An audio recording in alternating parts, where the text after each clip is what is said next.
Mm-hmm. Yeah, I know. I'm gonna check. Pum, pum, pum, pum, pum, pum, pum, pum, pum, pum, pum.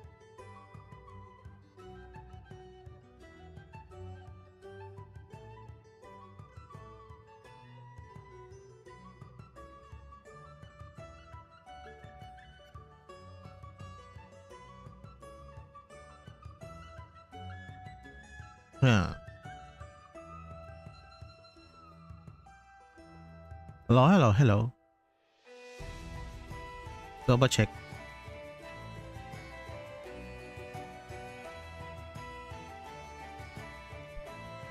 Eh, mukhang malakas naman.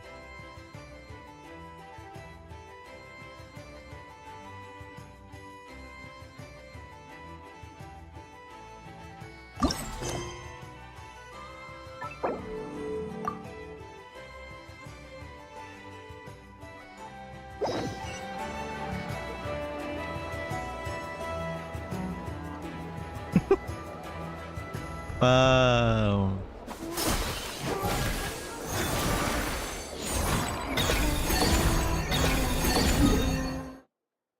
Let's go to the Louis. Louis? Sa maganda. Dito na lang. Lapis sa bilog. Wait lang, medyo malakas nga yung ano. Yan.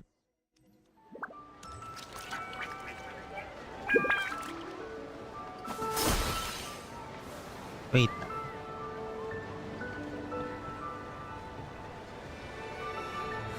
Let's go.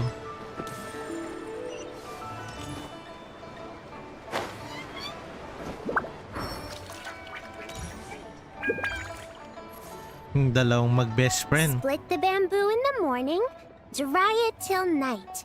Shape and bend it nice and tight.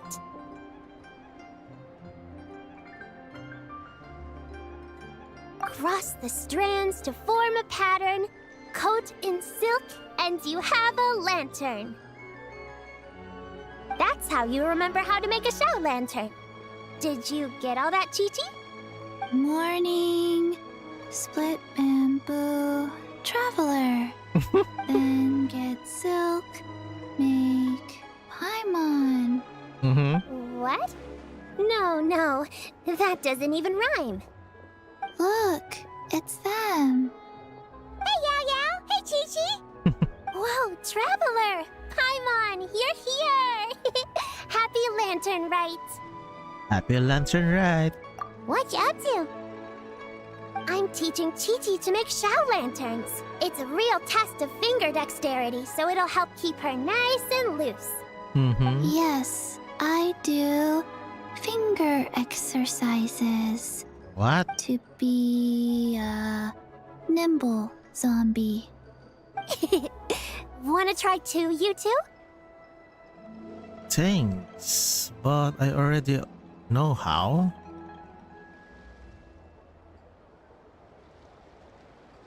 Thanks, but I prefer to buy them from Granny then. Yeah. Hindi, this one. Oh, okay. Well, we need a whole bunch this year so it doesn't get too dark at night. Mm-hmm. Too dark? What does that mean? Dr. Baiju has patients who got hurt walking at night. The Oh moon no. disappeared, so it was too dark to see. What? The moon disappeared? Like, behind the clouds? It was Jeonju, the moon devourer. Jeonju? The who? Changshan told me about it, but now I forgot. It's an old myth from Chenyu Vale about a giant toad in the sky that eats the moon. What? The moon gets eaten? That's weird.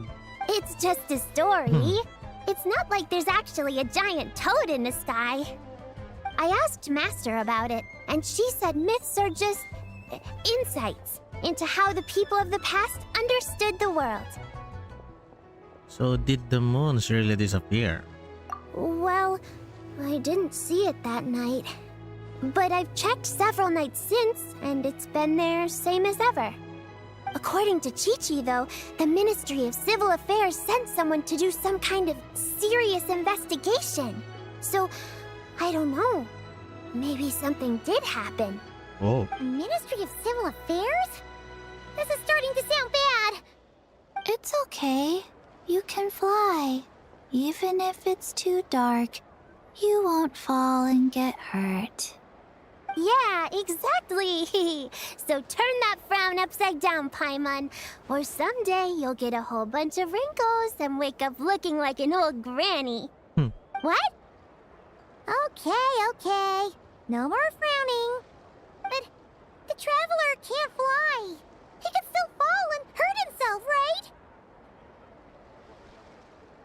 Don't worry. That's what the shout lanterns are for. As long as we make enough, Liyue Harbor will never go dark. Yeah, and there's the giant lantern too. Oh, right! I almost forgot. Look! This year's Grand Lantern commemorates the Adeptus who guards the moon. With her watching over it, the moon will be safe for sure. A white horse? Wait! So that's the White Horse Adeptus? Yeah! Legend has it she used to live on the moon. So if it were ever in danger, I'm sure she wouldn't just stand by and watch. Huh! We've heard of the White Horse Adeptus before, but we never heard the part about her living on the moon. Probably because it's a folk legend from Chenyu Vale, so not a lot of people know about it. But recently, some ancient artifacts were unearthed in Liyue, and the archaeological team even found evidence of ancient people worshipping an Adeptus who lived in a palace on the moon. It's kind of like how we write wishes on Shao Lanterns and release them during Lantern Rite. The White Horse Adeptus would descend from the moon in her jade carriage and grant people's wishes. Ooh! When did that happen? She sounds different from the other Adepti in Liyue. Yep. It must have been a super long time ago, because even Master barely knows anything about this Adeptus. So Madam Ping has never met the White Horse Adeptus either? Nope. Kinda unbelievable, right? Yeah. Yanfei said the White Horse Adeptus might even be a made-up legend, just like Janju the Moon Devourer. Yeah, a made-up horse and a made-up toad. You're mistaken, children. The White Horse Adeptus really does exist. Maybe not. Mr. Liu from the Baiju Guest House. But how do you know that for sure? Have you ever wondered how the guest house got its name, Yao Yao? Baiju... White Colt. So, it's named after the White Horse Adeptus? That's right. And that's because one of my ancestors was once blessed by the White Horse Adeptus.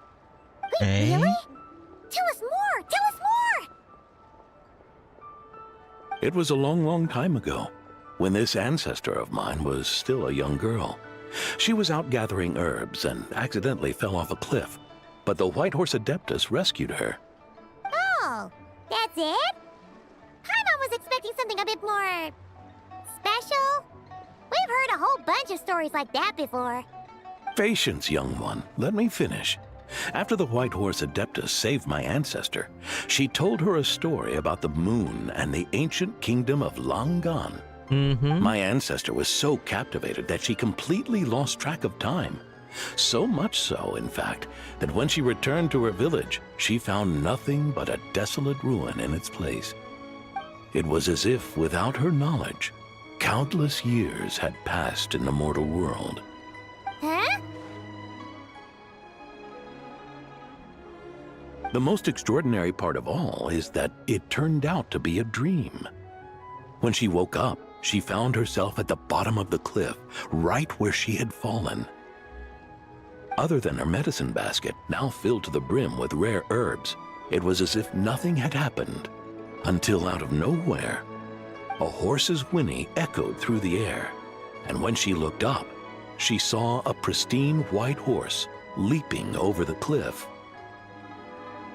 A white horse leaping over the cliff. Wow, that sure is a crazy story.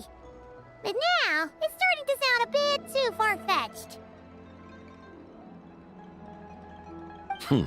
Another skeptic. You sound just like my son. But I know it's true. Ancestral records don't lie. Wait, so your son doesn't believe it happened? Don't get me started. Not believing is one thing, but he even wants to change the name of our guest house. It's a disgrace, I tell you, a disgrace. Where does he want to change the name? Well, it was getting about time for him to take over the guest house. And what's the first thing he does?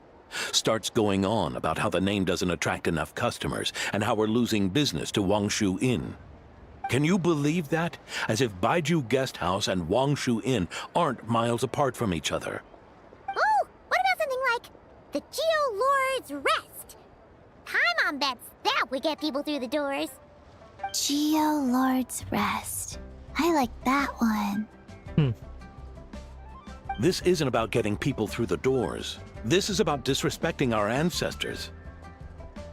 Oh, White Horse Adeptus, my wish is this. Let your divine power be known. Teach my foolish son the error of his ways. Paimon wants to learn more about this Adeptus. Hey, maybe we should ask Zhang Li.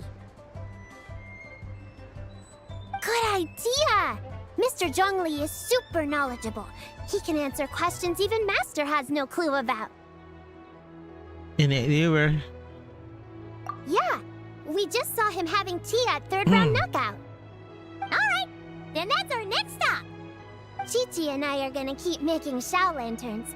But careful on the road. Goodbye, Paimon. Goodbye, traveler.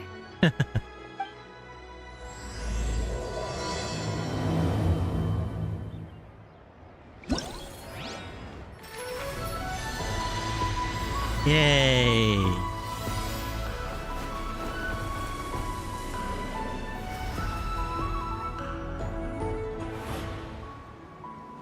Okay, we know all about that. So we're gonna...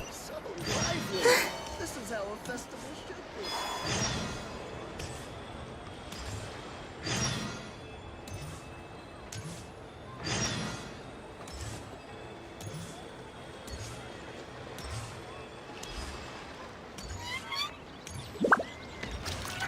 Pwede naman mag-teleport. Naglakad ka lang.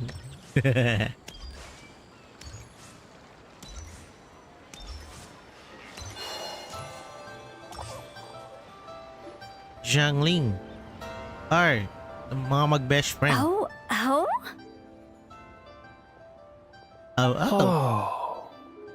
What ho? Curious. Impressive, right? What's with all the commotion over here? Oh, Traveler and Paimon! Perfect timing! I have something amazing to show you! What is it? Huh? What the? Heart of the Moon is blacked out! Was it really eaten by a giant toad? Huh. I didn't expect you to know the story of Jonju the Moon Devourer, Paimon. Don't underestimate Paimon. She learned a whole bunch of things in Sumeru.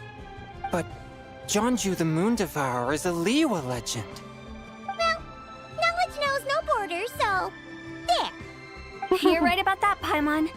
But this dark circle doesn't look anything like a toad to me. A toad's egg, maybe? But that's about it. Oh, wait, Traveler! You've been in Nodcry, right? The people there worship the moon goddess. So you should know what's going on here. This wasn't seen and not try it either. Really? Not even in a place where people worship the moon? But there's a celestial phenomenon called lunar. Yeah! Master told me that the tale of Jianzhu, the Moon Devourer, was how ancient people explained a certain celestial phenomenon. Celestial But phenomenon. what is it exactly? Some kind of omen of disaster? Nope. It's just natural phenomenon. But it's a lunar eclipse. Eclipse nga ba? Like, it's different. How so? Lunar usually start from the Oh, but in this outer. picture, the moon is being covered from the center. So this can't be a normal eclipse. Then it's still an omen of some impending calamity? We never said that. Where did pictures come from? Ugh, some crazy customer left it at the restaurant. Just thinking about it gives me the chills. Attention, everyone! As the auspicious festival season approaches, I have an announcement to make. I, Lu Xiong, am on the verge of becoming one of the most renowned archaeologists in all of Liyue Harbor. No, scratch that, in all of Tibet. Even though I never trained at a prestigious academy, I've still managed to dig up tons of treasures. And I understand practically a whole dictionary's worth of big words, too. Like my pops always says, no pain, no gain. And I haven't had it easy, that's for sure. So, it's definitely my turn to make a name for myself. Okay, Karen. What's the deal with her? Sorry. No idea. Maybe she ate a bad batch of perch stew? What? You don't believe me? I'm telling you, I dug up treasures from the ancient nation of Longan. I even got a picture of Jeonju devouring the moon. Long gone? Jeonju? What is she even talking about? Sounds like she's a few perches short of a stew, if you know what I mean. Yeah. So what if blackback perch stew is my favorite? Stop talking about me like I'm not here. Whoa, what are you doing? You're just a stupid, ignorant man, and I'm gonna Yarika. kill you. Young lady, you need to calm down. What? So you're looking down on me now too? How about I take you both out then? How does that sound? Let's go. Come This on. is a place for dining. If you wish to take me out, you'll have to do it elsewhere. Don't act like you're better than me. Do you know who I am? I'm about to be the most famous archaeologist in all of Liyue. No, Tibet. Nuh-uh. Show me some respect. Nuh-uh. It's respect you want? Very well. For the sake of the other customers, we'll do this your way.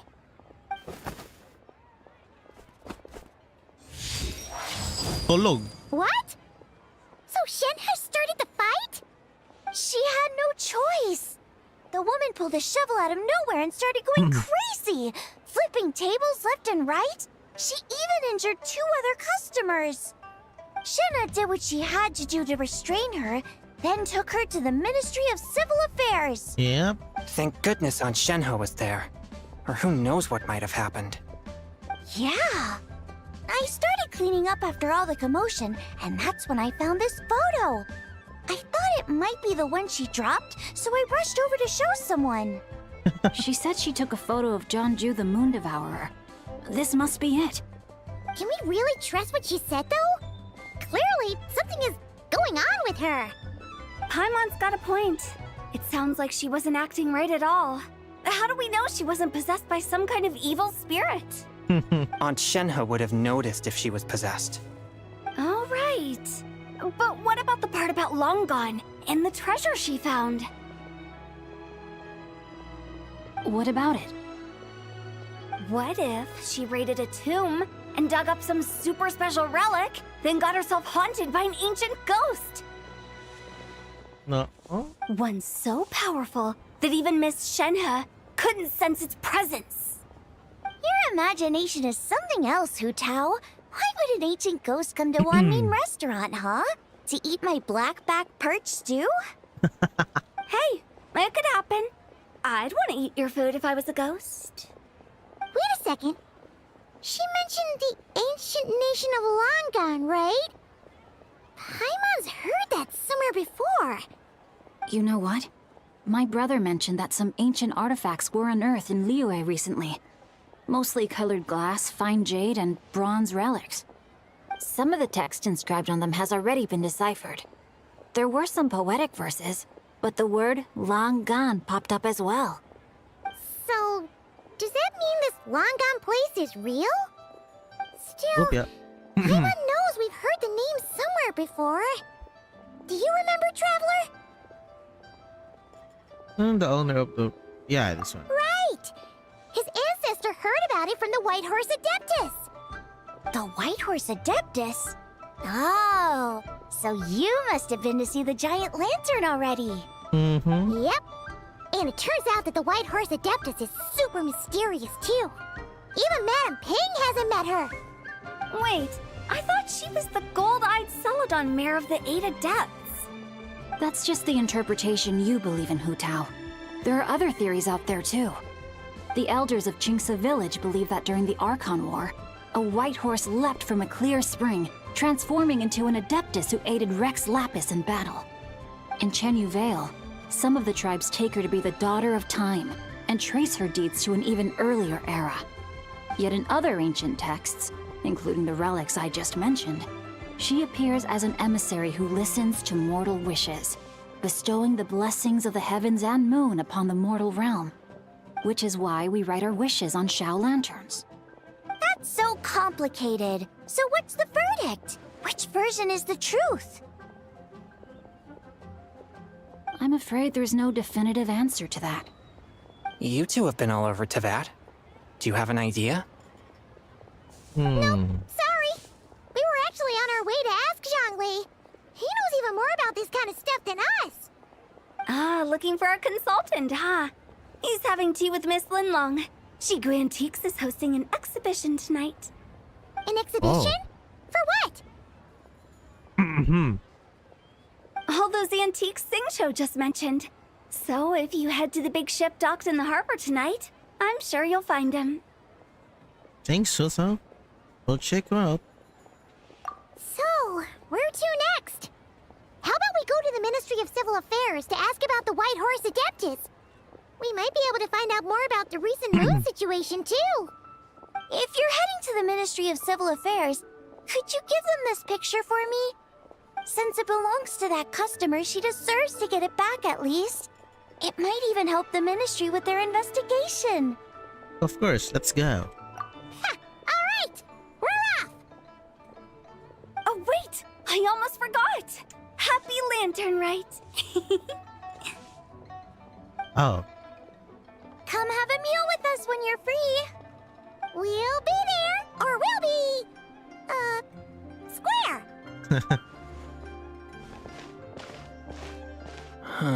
Thinking about it now, could it be possible that photograph was a fake?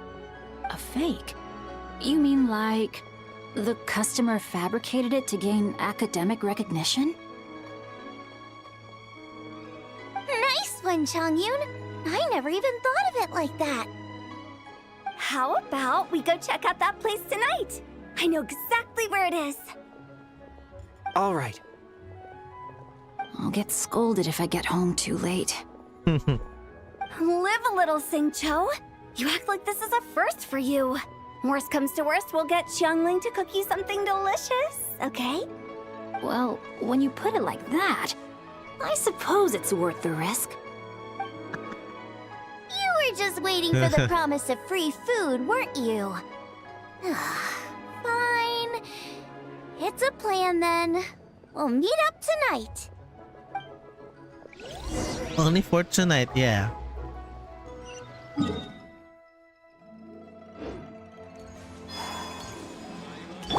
Try and stop me! Take me up! Where you go? Oh. Hey, wake me up pala yun.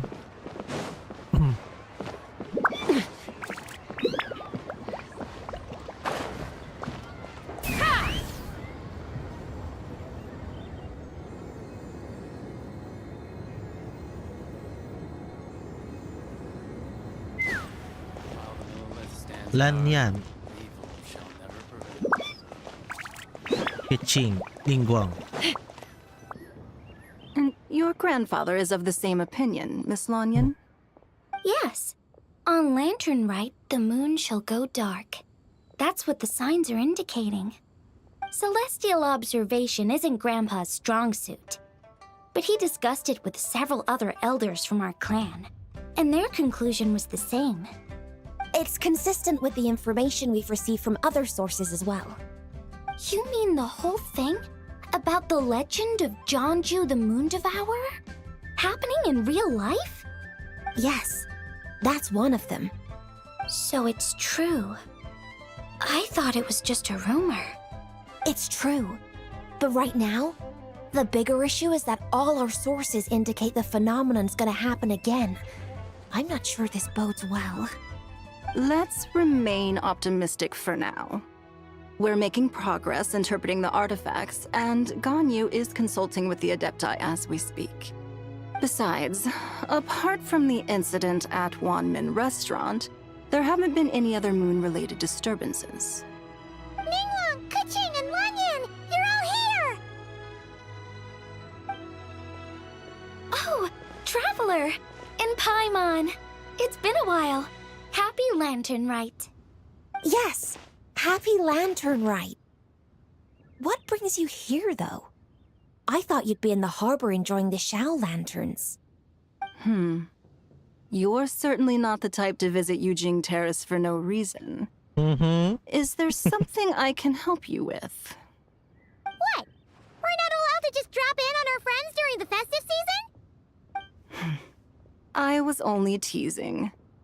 You're welcome to visit us anytime you wish. Happy Lantern Rite. Happy Lantern Rite. Oh, and about all the moon business you were just talking about? We have something to show you. Here, take a look! Whoa! Something really did take a chunk out of the moon. Someone managed to capture a picture of it. Is this Jeonju, the Moon Devourer, then? Even though we confirmed this event took place, I still can't quite believe what I'm seeing. Where did you get this picture? Xiangling give From Xiangling! She found it when she was cleaning up after that customer caused a scene. She thinks they must have dropped it. Wait, is this Chawang Terrace? Yeah. Is something wrong? No, it's just where I'm from. It said that Chawang Terrace was where the ancient people of Chenyu Vale communicated with the heavens. And in this picture, the moon happens to be right above Chawang Terrace. I was just surprised, that's all. It's probably just a coincidence. That's interesting because the ancient people of Chenyu Vale migrated there from the chasm area. The chasm? So, that place is involved too? According to our investigation, that customer you just mentioned, Lu Xiangxiang, her father and grandfather are merchants in Liyue Harbor, and her mother and grandmother grow tea in Chaoying Village. A few days ago, she left her home in Chaoying Village to join a civilian archaeological team funded by Hoishan Hall, and ended up excavating some artifacts in the chasm area. These artifacts were then entrusted to Shigu Antiques and are set to be featured in an upcoming exhibition. Then, of course, the incident at Wanmin Restaurant occurred.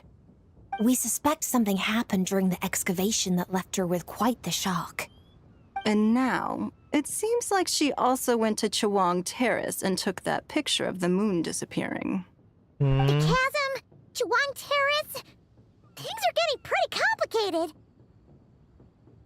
How's Lu Xingyu doing now? She's not in a good mental state, so we took her to Boo Boo Pharmacy to get some help. Why don't you come with me to check up on her? At this point, you seem invested in this case too. Gladly. Then let's head there now. Oo nga pala, nagbago pala yung boss si Keqing.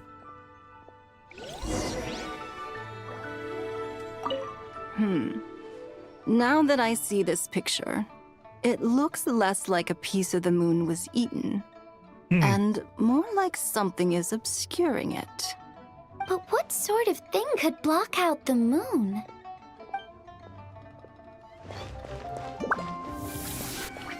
Let's fly.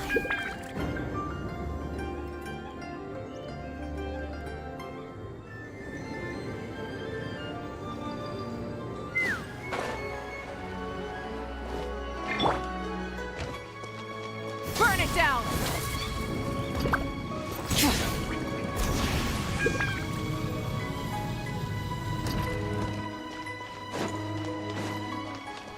Baiju. Ah, Lady Yuheng. Oh, and the Traveler and Paimon are here as well. What a pleasant surprise. Happy Lantern Rite. And again, happy lantern right.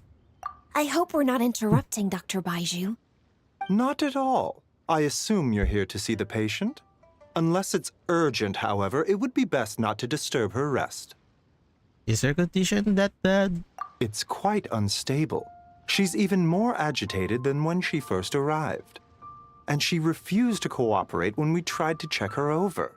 I had no choice but to prescribe a calming draught and to have her rest for 2 days. So she's getting worse? That isn't the news I was hoping for. It's just a precaution. Based on an earlier conversation with her, it seemed more like a fixation than anything else. She hasn't lost her mind. That's right. When we asked about it, she kept insisting she was going to be famous, far and wide. Well, it might not be far and wide, but she certainly made a name for herself around Yujing Terrace. Even some of the Qixing know who she is. Have you ever seen something like this, Baiju? Not often, that's for certain. From my initial assessment, the patient appears to have experienced some sort of shock, and whatever it was seems to still be haunting her. But what could have caused such a thing? The relics from the chasm? Or the moon above Choang Terrace that night? Come back in 2 days, and you might just have your answer. I suppose that's all we can do for now. We'll take our leave then, Dr. Baiju. Of course. If you need anything else, don't hesitate to stop by. Speaking of those relics from the chasm, aren't they being featured in an exhibition tonight? That's right. Are you planning to attend? Yeah, we wanted to have a talk with Zhang Li anyway, and now Paimon's even more curious about these relics. Would you like to tag along? I would, except every item in the exhibition had to be registered with the Ministry of Civil Affairs. Oh, So I'm afraid it's been spoiled for me. I reviewed them all myself. There are some rather peculiar artifacts, that's for certain. We're still working on decoding the ancient text that appears on them. Yeah, the word jade appears a whole bunch, doesn't it? Huh? How did you know? Shincho told us. He said there were some ancient poems on them, too. He's quite well informed, isn't he? Well, he's right. We believe they're direct references to the ancient nation of long gone. As for the other text, instead of regular poetry, it seems to be more like ceremonial language used to worship the moon and the gods. The moon and the gods? Well, looks like it's almost time for the exhibition. You two should head over. There's an usher at the harbor who will lead you to the venue. do we need an invitation? Not at all. The exhibition is free to the public. The people of Liyue have a great respect for our history and are eager to learn from it. Plus, the exhibition is being organized by Linlong, the owner of Shigu Antiques. As far as I know, it's been a long-time goal of hers to hold a cultural exhibition of this scale, where people can learn all sorts of information about the past. Guess we're in for a real treat tonight, then. Yes, have a great time. There's still more artifact decoding work I need to finish, so we'll have to part ways here. After seeing the picture you brought, there's a few ideas I'd like to follow up on. You're hard at work even during festival season? Nothing's new. You haven't changed one bit, Ka-Ching. I'm simply fulfilling the responsibilities of my position. That's all. All right, I should get going. See you later. Well, Guess we should head over to the harbor and find that usher.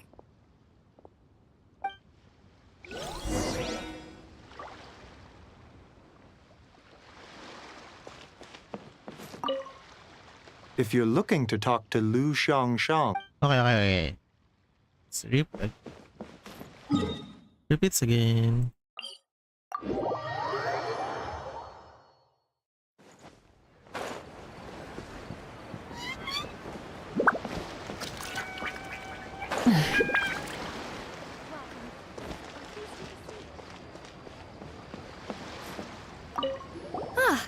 Here for the exhibition? I can Yes, take you aboard. please. After you.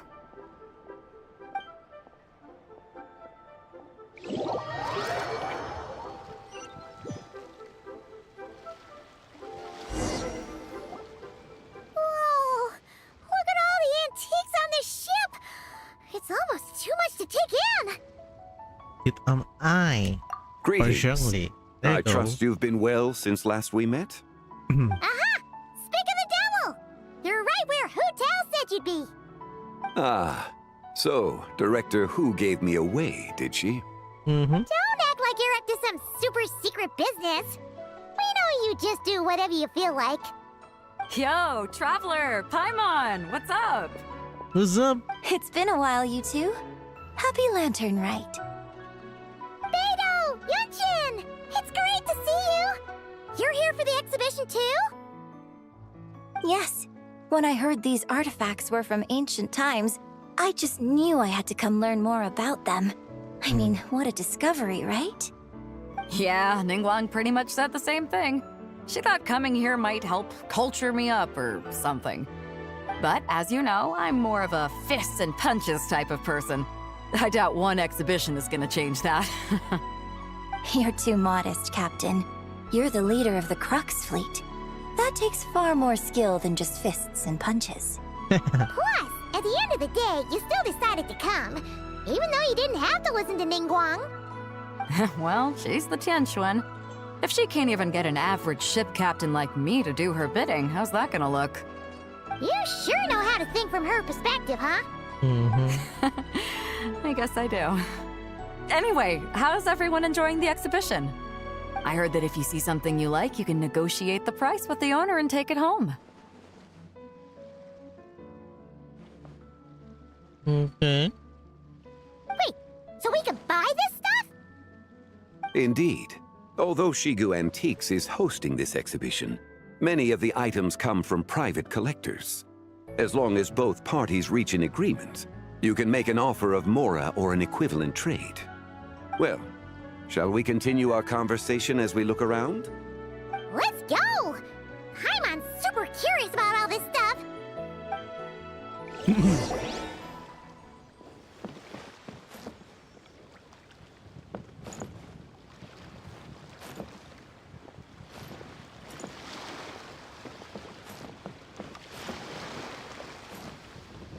Pero mas alam ko to yun.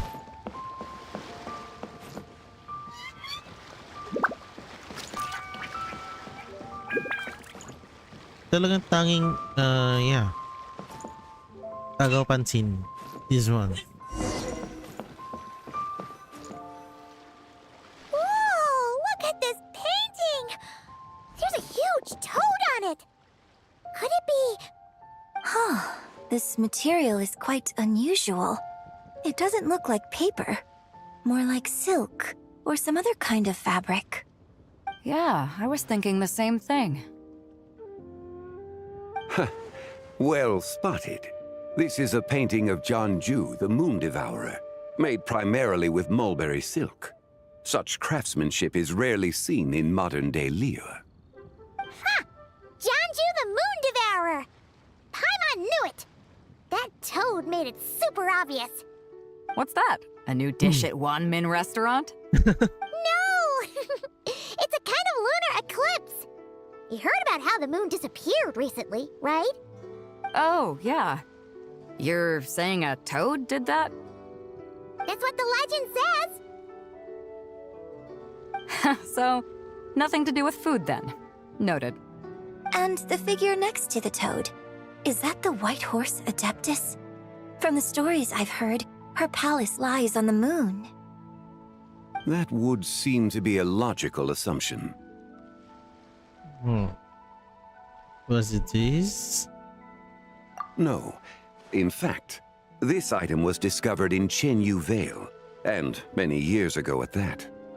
Oh, so it's from Chenyu Vale? Actually, that's not quite right. You see, this painting is primarily comprised of mineral-based pigments, such as cinnabar and azurite, which are usually found within stratified rock. This suggests its place of origin may very well have been the chasm. You could have just started with that. You're as knowledgeable as ever, Mr. Zhongli. I had only ever heard the legend of Zhongju the Moon Devourer, but now seeing it depicted in this painting, I wonder, if I purchased it, perhaps it could serve as inspiration for a new opera. Though I'm not quite sure who the painting belongs to right now. A splendid idea, Miss Yoon. Perhaps in lieu of Mora, you could offer the lyrics to said opera as recompense. The lyrics? But to whom? Why, to me, of course. I am the owner of this painting, after all. What? Wait, so you're one of the private collectors of the exhibition? No wonder you knew so much about the painting. But lyrics in exchange for a precious antique? My work could never possibly be of equal value. I don't know about that. I'm not much of a scholar, but even I know your operas are in a league of their own. An astute observation, Captain Beto. In my possession, this painting is nothing but a lifeless artifact. In your hands, however, it could be transformed into a new piece of art entirely. Quite the worthy exchange, no? But I'm not sure when I'll be able to finish writing it. It certainly won't be ready this year. Allow me to be equally forthright, Miss Yoon. This silk painting is merely a copy I made of the original work. There is no need for such concern over its value. Huh? So it's a fake? I had no idea you were such a skilled artist, Mr. Zhongli. I pride myself on having some knowledge of antiques, but I didn't notice anything that would point to it being a replica. You never cease to amaze me, Mr. Zhongli. You flatter me. All that said, Miss Yoon, you must accept. Truly, I insist. Huh. He's gone from handing out fake Mora to fake paintings now, huh?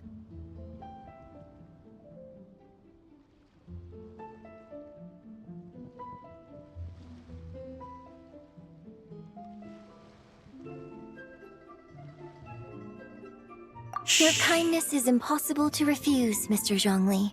Rest assured, I'll be sure to return the favor. I shall look forward to it. Man, that was quite the find. I should buy something too, if only so I can show it off to Ningguang. Let's keep going and see what we can find.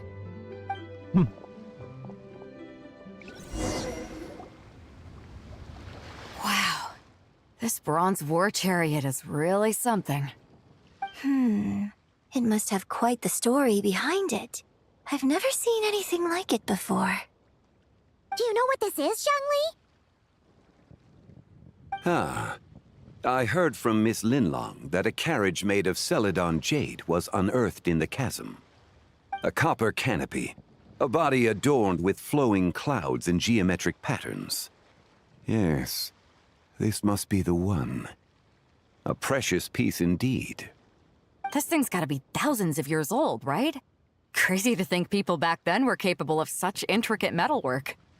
Too often, we view the past and future through the lens of the present. Objects that fascinated us as children seem crude later in life. And that's only after a few decades or so of separation. If one were to stretch time across hundreds or thousands of years, one might discover that time is not always a force that pushes things forward. It would seem the people of that era managed to create a remarkable civilization in their own right. Makes me want to get my hands on this even more. Ningguang's gonna be so jealous, don't you think? Has this war chariot caught your eye, Captain Beto?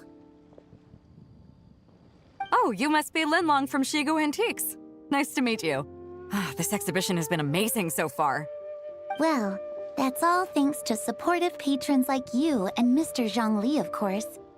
As for this war chariot, it was discovered by an archaeological team sponsored by Hoishan Hall. The price comes in at 90 million mora. Whoa, what? How much? 90 million? Woo, looks like my eyes were a bit too big for my wallet. Quite a bargain. A bargain? 90 million mora could feed Paimon for like 1,000 years! And if you actually went on an eating spree that long, perhaps you'd be considered an antique worth that kind of mora, too. What, 90 million? Nuh-uh! Paimon's worth way more than that! Well, if Mr. Zhongli thinks it's a good deal, I'm sure it's worth it. Beto's putting way too much faith in Zhongli. What if he's only here to drive up sales? Shh. By him. I'll take the chariot, Miss Linlong. Someone will come by with the payment. Quite the discerning eye you have, Captain. After the exhibition ends, I'll have someone deliver it to the Alcor. Actually, could you send it straight to Yujing Terrace? I'd like for the Tianquan to see the proof of my discerning eye for herself. Understood. Great. Yunjin and I both found something. What about you three? Want to keep perusing? And don't worry about the mora. It's all on me. Nobody's going home empty-handed tonight. I Seriously. appreciate your kindness, Captain, but I'm afraid I have some private matters to discuss with Miss Linlong. In that case, don't let us keep you, Mr. Zhongli. Right this way. Traveler, Paimon, perhaps you would like to accompany me. What? So you can show us another bargain antique that's so far out of our price range it's not even funny? Other people are always demanding Mr. Zhongli's time, but it's quite rare for him to extend an invitation himself. I wouldn't pass up this opportunity if I were you, Paimon. Yeah, just don't forget to come aboard the Alcor for a drink later. You should at least to check it out. Yeah, guess you're right. Taking a quick look isn't gonna cost us anything. Let's go!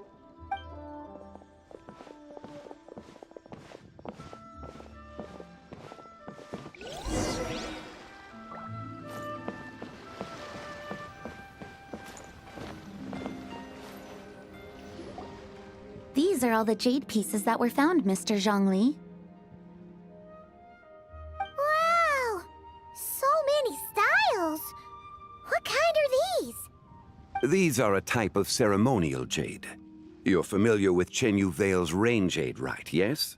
Mm-hmm. Oh, yeah! So these pieces are all used in the rain jade ceremony?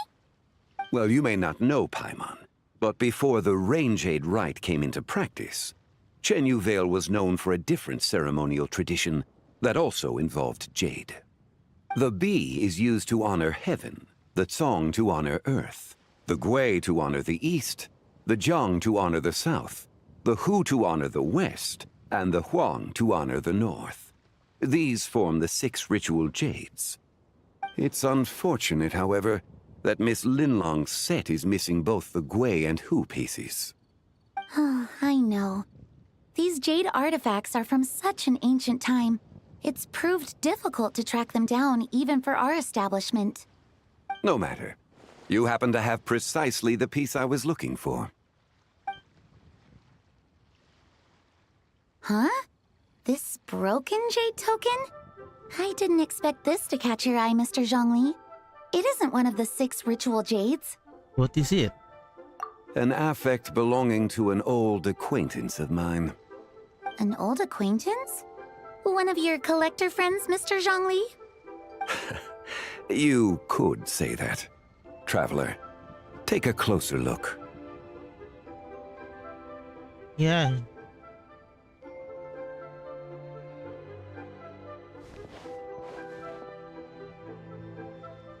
But one hand, both hand, bro.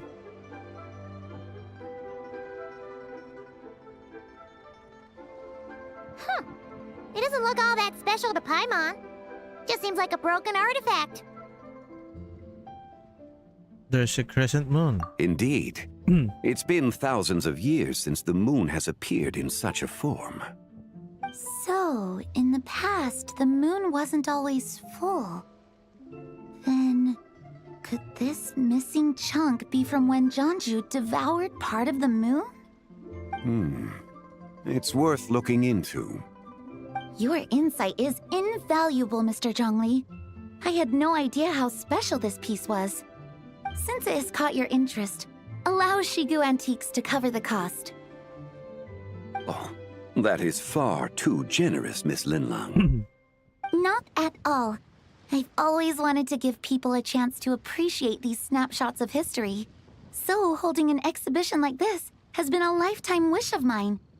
And it never would have been possible without your help, Mr. Zhongli. I merely put in a good word with a few acquaintances of mine. And it had a profound impact. Without your recommendation, I doubt half of these collectors would have come to the exhibition. So, on both a personal and professional level, I owe you my thanks, Mr. Zhongli. Wow! Zhongli actually did something useful for once.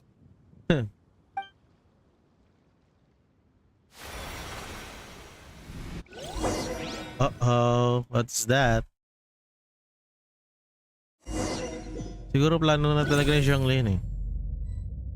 Knowing Zhongli, yeah. What just happened? What did I get here?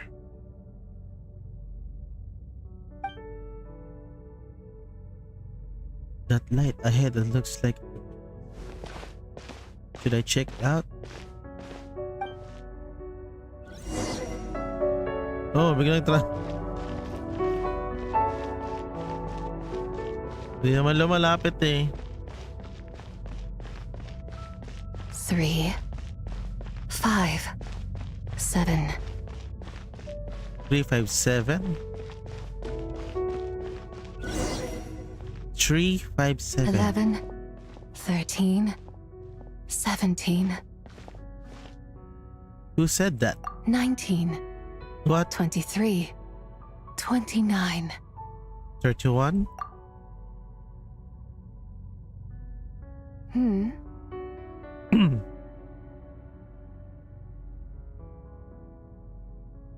You also enjoy counting in such a fashion, lost child? The same loneliness as them. It seems to exist in your heart as well. Who are you? Me? I'm sorry, I don't remember. What is this place? The shadow of the moon? Or a dream of time? I'm sorry. No one has asked me such things before. I've been here for so long. There is much I have forgotten. Did you bring me here? I know nothing of your arrival. All I know is the longing in people's hearts. Yet, I sense the moonlight's guidance within you, child. Perhaps that is what brought you here. There's a moonlight guidance? Does she mean the Columbina? You seem confused. Perhaps I can help in some way. How do I get out here? The path home is...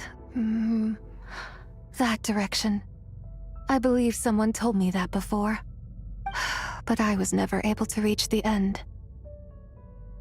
You should take a look. How about we go together? No need. It would seem... my time has already run out.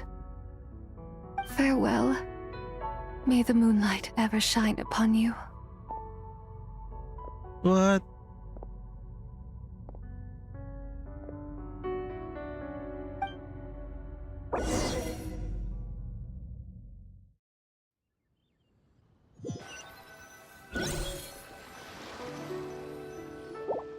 Wow! Zhongli actually did something useful for once. I'm back. Your complexion looks rather ashen, traveler. Are you feeling all right? Yeah, what's wrong? Does your stomach hurt? I just met a strange person. I just place. What are you talking about? You were right here the whole time. Ah, I see. I'm Sabi ko afraid na we nga must take our leave, Miss Linlang. My friend has taken ill and I must escort him to get some rest. Of course.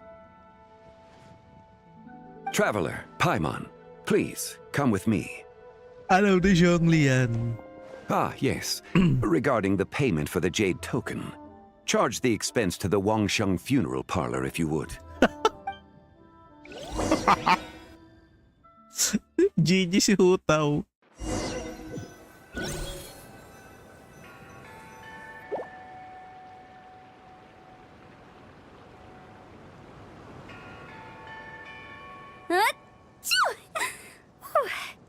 Guess someone's thinking of me.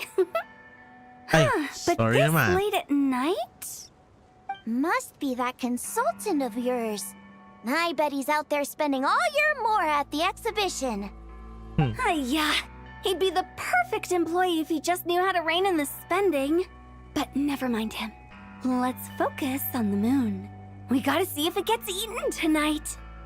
I don't think it's going to happen. We've been out here all night, and the moon's the same as ever. It is quite late, and Chongyun's getting tired. How about we head back? We can come back another time. Head back? Already? Actually, I do have a new dish I'm testing out tomorrow. And as part of my New Year's resolution, I'm trying not to oversleep. All right.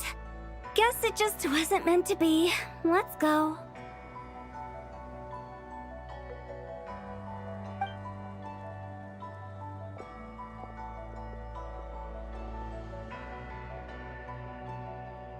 When the sun's out, bathe in sunlight.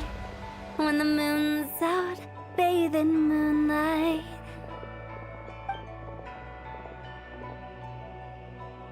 What? Pero bakit nag-glitch?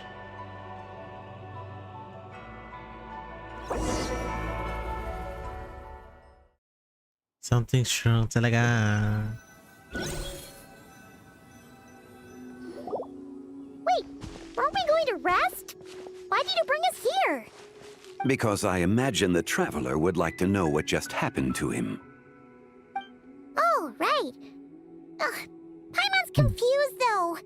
She could have sworn you were there the whole time. You explain the mysterious encounter, the strange person. How is that possible? It sounds like his spirit formed an inexplicable connection with the being in that space.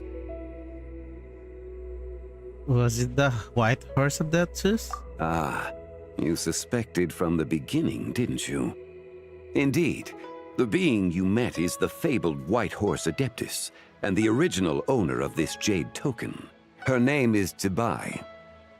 Wait, Goodbye. does that mean she's inside this token? No, she does not reside within this token, but rather within the moon's shadow.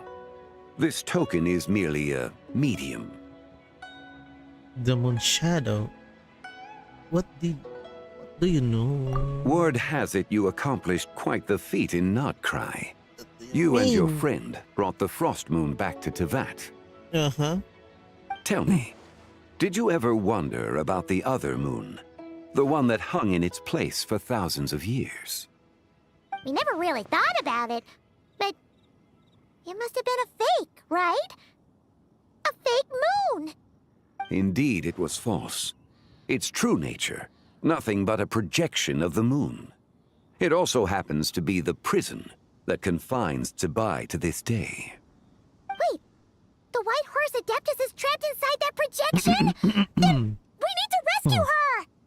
Excuse me. But the moon in the sky right now is the real one, right? Where did the fake moon go? And why can't Paimon see it? With the return of the true moon, the shadow naturally lost its place in the heavens.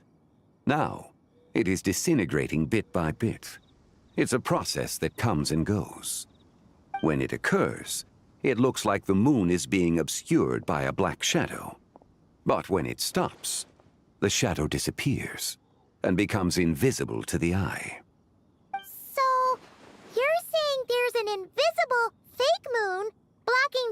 moon right now. So the recent lunar eclipse, it was a fake moon, was it? Indeed. Okay, this is not what Paimon was expecting. You said this. My hypothesis is that people's wishes could be what trigger the periods of disintegration. After all, when you experienced that episode just now, it was precisely when Miss Linlong spoke of her own wish. Wait, is that because the White Horse Adeptus answers people's wishes? The legend must be true then. So, that means the more wishes we make, the faster the fake moon will disintegrate, right? Then it won't be long before the White Horse Adeptus is free! Quite the contrary. After countless years trapped inside, the two have merged into one. When the moon shadow is gone, Zebai will cease to exist in this world. Oh no! So, by bringing the moon back, we actually hurt the White Horse Adeptus? Do not burden yourself with such thoughts. Because of your actions, a promising opportunity has presented itself to us. Let us not forget, what is crumbling is also precisely that which imprisons her. So there's still no way to fix this. Yes, and that is why I invited you here tonight. Your connection to that broken jade token confirms that you can do what I envision. However, while I had hoped to receive your assistance, this matter could have significant ramifications. I must admit a certain reluctance to implicate you in more of Tevat's secrets. Often, the deeper one's knowledge of such matters, the harder it becomes to extricate oneself from them. You are someone who once traveled through the boundless sea of stars. I cannot help but wonder, perhaps it is wrong for your fate to become too entangled with the fate of any one world. I already know a bunch of secrets. I'm already deeply connected to Tevat. Yeah, this deep boat you said to him, Freddy. Such is your conviction then. Since journeying beyond Liyue, you have had ample time to reflect on these matters, it would seem. Yes, so tell me what I need to do. Very well. The first secret I must reveal is that Zebai has long since passed away. The being within the Shadow Moon is merely one of the 3 deadly selves she severed before her death. Wait, the White Horse Adeptus is dead? Weren't you supposed to tell us how to fix this? Now it just seems even more impossible! Please, remain calm, Paimon, and allow me to explain. The 3 deadly selves is a practice used by those engaged in spiritual cultivation. The intent is to sever the 3 vice-laden mortal selves to reveal one's true, pure self beneath. However, Zebai's 3 selves are more complicated in nature. Because in the moment before her death, someone preserved the shattered essence of her soul and placed the fragments within her 3 deadly selves. If we retrieve the 3 fragments of her soul, there is a chance we can restore her presence in the mortal realm. So that means we can bring her back to life? Yes, provided we retrieve the fragments of her soul's essence from the 3 deadly selves. I'm guessing I just met one of them. Indeed. The being you encountered was Zebai's first deadly self, Ziju. After Zebai's death, she ascended to the heavens and became one with the Shadow Moon. The essence that resides within her is a heavenly soul, also known as Taiguang. Thus, this self is the closest to Zebai's true nature.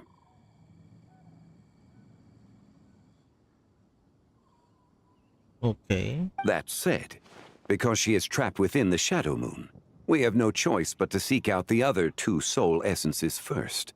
Then we can unite them as one. Okay, so where are the other 2? Her second deadly self is called Ziju.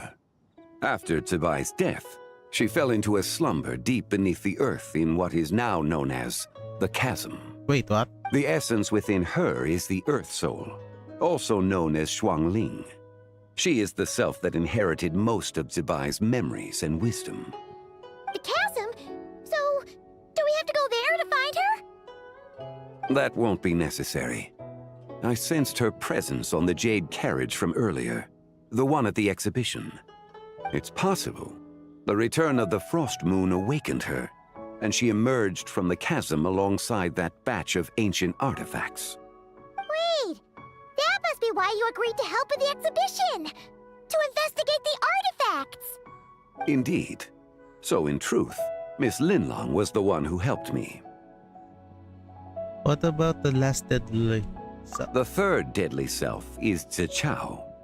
The essence within her is the human soul, also known as Yojing, Zibai's shade. Thus she is the most free-spirited among the three. She lent me her aid during the Archon War, 1,000 years ago. But later, as her powers waned, she retreated into the mountains. I imagine finding Zichao should prove the most troublesome, so I shall take it upon myself to track her down. So, we need to find the second deadly self, right? But where do we even start? Locating her should not prove difficult. In life, Zibai was fond of mortals, and as the self who inherited most of her memories and wisdom, Ziju should be the same. It's possible she has possessed someone, and is meandering the bustling streets of Liyue Harbor as we speak. Possess someone? Wait! Are you thinking what Paimon's thinking, Traveler? The customer who caused the scene with... What if she raided a tomb and dug up some super special relic, then got herself haunted by an ancient ghost?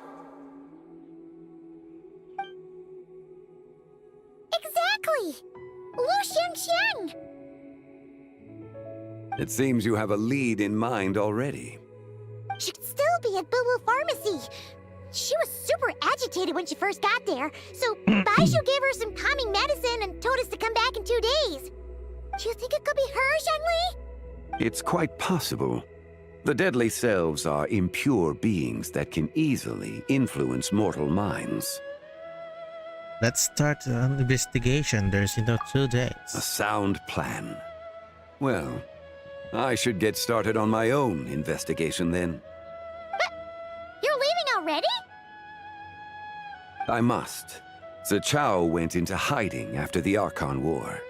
If I am to have any success tracking her down, and there's no guarantee, I should start sooner rather than later. Yeah, that's true. There's still so much you haven't told us! Like, who the White Horse Adeptus actually is, and how she died in the first place!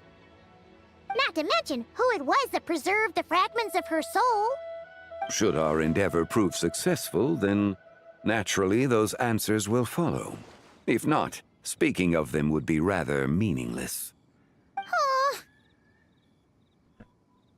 The one who preserved her soul and sense. Was it you? It would seem that this is a question you are unwilling to set aside. Very well. I shall tell you. It was the Avatar of Time.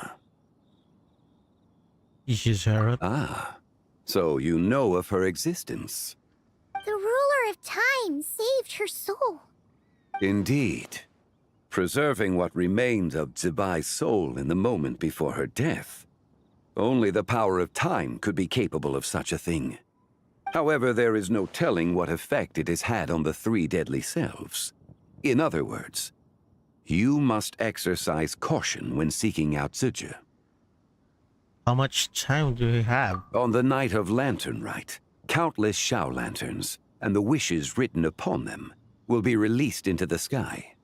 I estimate that this event will trigger the Shadow Moon's collapse. When that happens, the cage that confines the first deadly self will open. That is our moment to act, but also the moment where all could be lost. For if we fail to retrieve the other 2 soul fragments in time, Zibai's resurrection is hopeless. Understood. As I mentioned before, the answers to your remaining questions should come in time. providing our efforts bear fruit. Let us hope that all proceeds smoothly in the days to come.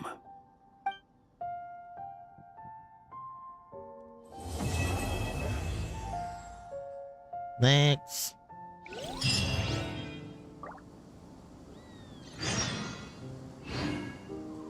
8 o'clock.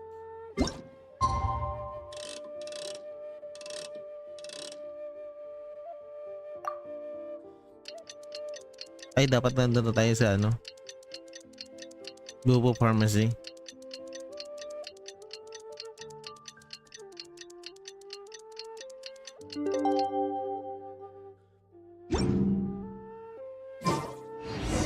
Oh! Should we head to Boo Boo Pharmacy today?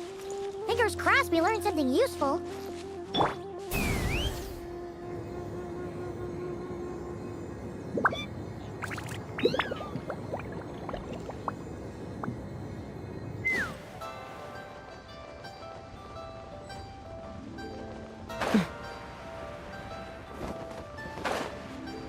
Oh, ba't nandiyan si Yelan? So let me get this straight. The patient disappeared right as you were delivering the medicine. I know it's hard to believe, but that's exactly what happened. It's true. 1 minute she was there, and the next she was nowhere to be seen. Hey, it's Yelan! Fancy seeing you here! Oh, is this a bad time? Not at all. Just a small roadblock in the case I'm working. Ningguang asked me to investigate a patient named Lu Shangshang. If you're here to find her too, then you're out of luck, I'm afraid. She went missing this morning. Oh no. What? According to Dr. Baiju, the patient vanished right under his nose. But it just seems like that should be impossible. There 1 second and gone the next? Pretty sure Xiao can do something like that. Then you're suggesting this Lu Shangshang is the vigilant Yaksha in disguise?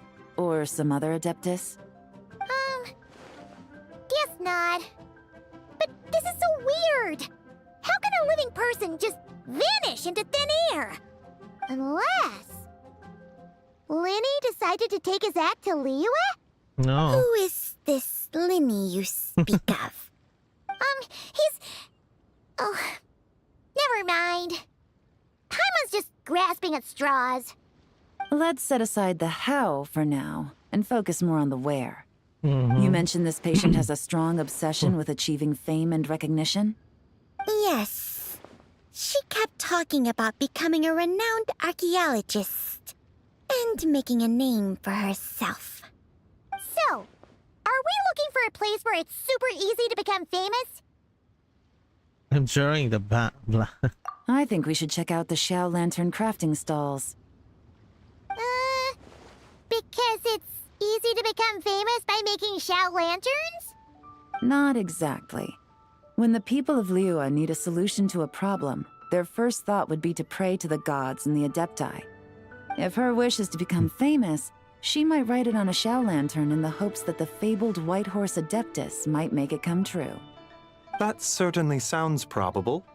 Turns out, the White Horse Adeptus might be a lot closer to home than she thinks. What was that? Nothing. Let's go check out those stalls. bibig mo. Ay mo yung bibig mo. Nanggigigil ako. Beijing. Is it possible I was just imagining things? But I saw it too. We can't both have been imagining it.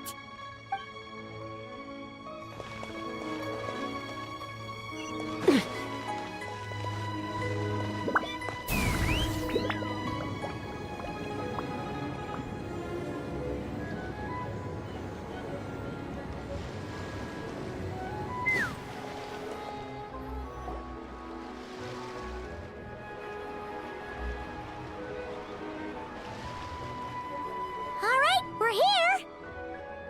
Still no sign of Lu Shangshang, though. As long as you're patient enough, Paimon, you'll find that hunting down people is no different from hunting boars. We need to blend into the environment, or we risk alerting the target. So as far as everyone here is concerned, we're just ordinary tourists. Oh, okay. If we need to blend in, then let's make some shell lanterns and write our wishes down, like everyone else. Okay, sabi mo. What's your New Year's wish, Yelan? I haven't given it much thought. Now the perfect time to think about it. Oh, and it can't be work-related. You gotta take a break once in a while, right? You're always sticking out this suspect, tailing that criminal, hunting down this gang or that. Which is super amazing and all, but it's gotta be exhausting. Yeah, you should think about yourself every once in a while. Really getting into this, huh? You said to blend in, right? Come on, it's all part of the act. So you gotta think of something. Then I suppose it'd be to go traveling the next time I get the chance. Traveling? That's our bread and butter. Wanna join us? Thanks for the offer, but my desk is piled high with reports on your exploits. And that's not quite the kind of traveling I had in mind. I was thinking more the lie down and do absolutely nothing kind of travel. Ah, something a bit more easy and breezy, right? Hey, wait! We know just the place! The Easy Breeze Holiday Resort in Netland. It's super relaxing and full of fun activities. You've got the beautiful ocean and tons of cute little creatures called Asha. Seriously, you gotta go! I suppose I'll have to check it out. Hey guys, happy Lantern Rite! Happy Lantern coming! What a coincidence! You here to make shell lanterns too? Well, it's that time of year, am I right? Thought I'd join in on the fun. You can't have Lantern Rite without making one of these. What you gonna wish for? Aw, man, it's kind of embarrassing, but whatever. The truth is, the mighty mythical beasts are seriously struggling with recruitment. So I'm hoping to find a few apprentices and teach them the art of wushu dancing. Awesome! Shurfugami, here we come! Whoa there, Paimon. One step at a time. I actually need to find people first. Yeah, but Paimon bets people will jump at the chance to learn from you! Well, I wouldn't be so sure. Wushu dancing is super physical and takes a lot of hard work to master, so it's not easy to find people. At this point, if the Adepti can't help me, no one can. I'll do it! Huh? There you go. You just said you wanted an apprentice, right? Well, I'm offering. What do you think? Whoa, the White Horse Adeptus works faster than I thought. Traveler, it's her, Lu Shangshang. Our target! Hey, didn't you hear me? I said I wanted to be your apprentice. Yeah. No need to shout. I heard you the first time. What's your name? Step back a bit, Gaming. This person could be dangerous. What? Hey, what are you trying to do? Do you know who I am? Get back! Lu Shangshang, we have no intention of harming you. We just need to ask you a few questions. Get back, I said! Try to remain calm. If you come any closer, I'll...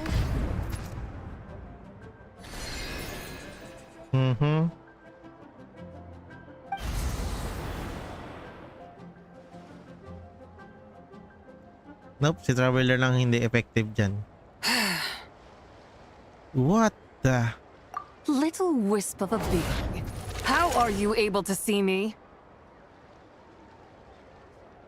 You must the second that is So what if I am? Leave at once! I help the reconstruction of White Horse of Death, Susan. You, a mere mortal, whose own life hangs by a thread, would dare reach for the power of life and death? Is that so bad? Unless you wish to be condemned to eternal damnation, you would do well to abandon this foolish endeavor. I shall speak on this no further.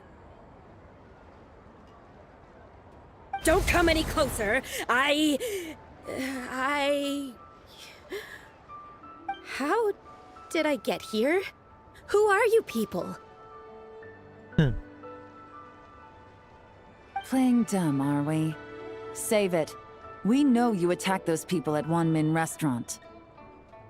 What? No, I would never. You must be mistaking me for someone else. You don't remember. Of course not. How could I do such a thing? What about the photo you took near Chuang Terrace? What photo? What's going on? It's like she lost her memory or something. Well, this complicates things. I'll take her back for questioning and let you know what I find. Take her away. But I didn't do anything. I swear. That's weird. She seems so normal now, but she doesn't remember anything. This is just great. An apprentice falls right into my lap, and now she's gone! Yeah, Don't worry, kikigaming Gami. siya. This is a special case. I'm sure you'll find one soon. Unless you're gonna pony up and offer a real solution, Paimon, I don't want to hear it. Coming? What's up with... I'm done here. I'm gonna go find an apprentice, and I won't take no for an answer. Coming, wait! Is it just Paimon, or was Gaming acting super weird just now? He might be half possessed. What? How do you know? Whoa! So you saw the second deadly self? And you think she moved from Lu Xiangxiang to Gaming? It's possible. Uh-oh. Then we better find him before something bad happens! Let's go!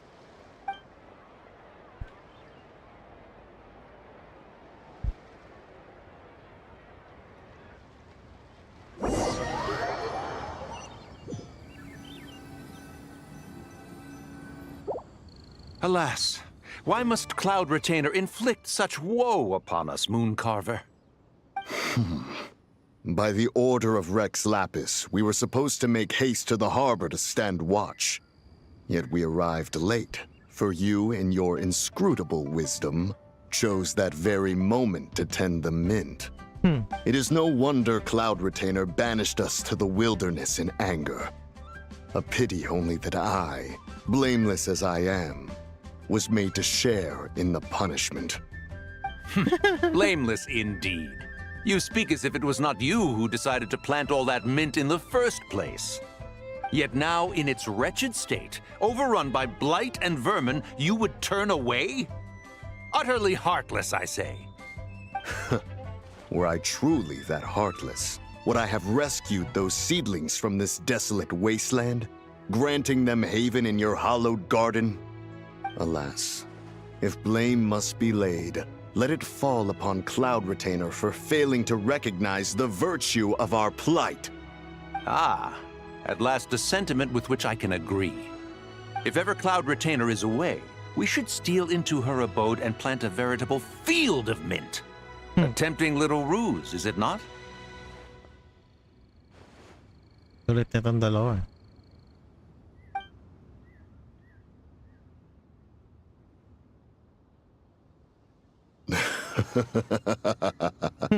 Positively ingenious.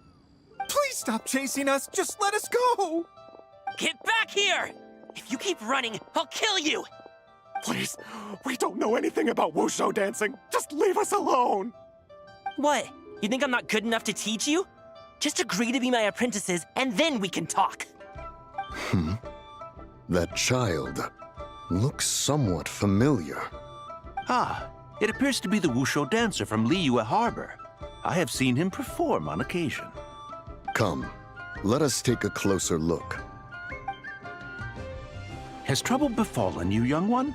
Perhaps we can offer aid. Oh, thank the gods. Please, sir, you have to help us. This guy's trying to force us to become his wushu dancing apprentices, and he won't take no for an answer! Oh, so it is you who require aid, not the other way around. Get out of the way, old man! This is between us. Preposterous. You dare to presume we are of a mature age? Listen here, brazen youth. Skilled you may be in the art of dance, yet your offstage demeanor leaves much to be desired. Hold on, Mountain Shaper. Something is amiss. Look closer. Huh. Indeed, he bears the mark of something unclean. It spells trouble. You there, depart at once. Hey! You drove off my recruits, old man! You'll just have to take their place, even if you're a bit on the decrepit side. Many years it has been since a being has dared speak to us in such a manner. Now let us see what evildoer has sought to use you as its puppet, young one. You two, you're Adepti! Does that strike fear in your soul? Whoa! Two Adepti recruits just fall right into my lap? That white horse sure knows how to grant a wish. Coming! Slow down! Wait for us! Jeez, take a hint, will you? I told you to stop following me! Don't hurt in face. Traveler, Paimon, keep your distance from this youth. Evil has taken a hold of him. We know! It's one of the White Horse Adeptus' deadly selves! She's possessing Gaming! The White Horse Adeptus' deadly selves? Could it be that Rex Lapis called us to Liyue Harbor for this very reason? Hey! What are you two whispering about over there? Who's gonna be first apprentice and who's gonna be second? It doesn't matter! I'm not the kind of Sufu who plays favorites. Insolent spirit! Be gone from this child at once! May pusa sa bintana. Little mite of a mortal. Getting in my way again, I see. Don't look good. That is no concern of yours. You want to fulfill people wishes. I can help. No. Only by doing it myself will I find peace. Otherwise, rage will consume me. If I lose control, all will turn to dust. What is the source of your anger? The curse of time. The memories this body holds. Come no closer. This is your final warning. Insolent spirit! Be gone from this child at once! Not again. Huh? Traveler and Paimon? And two Adepti? Where are we? Weren't we just making Xiao lanterns in the harbor? Gaming! You're back! Ah! The sun is most scorching. Agitation stirs within me. I require cooling mint to beat this heat. And speaking of, Cloud Retainer has scorned this verdant wonder long enough. It is time for her to feel its wrath. Uh-oh. The wrath of mint! Nasa Adeptus. Mountain Shaper, where are you going? Oh no! Now Mountain Shaper's acting weird! Oh, you don't think it's spread to him, do you? Yep. Spread to him? Quickly now, explain to me what has been happening. Kinalat ulit. Sa inyo lang dapat eh. What? Was I really that rude? Jeez, someone get my dad to throw a slipper at me. I'm so... Whoa! You okay, Gaming? He is fine. It is simply exhaustion. But to think Mountain Shaper would succumb to something like this, it is most unexpected. So, what do? We can't just leave Gaming like this, but we can't ignore Mountain Shaper either, right? My cultivation level rivals that of Mountain Shaper. Were I to give chase, Zizha would but flee from his form and take refuge in mine. Seek out Streetward Rambler. Cloud Retainer and the Conqueror of Demons should be with her. I shall take this child back to the harbor and join you post-haste. Whoa!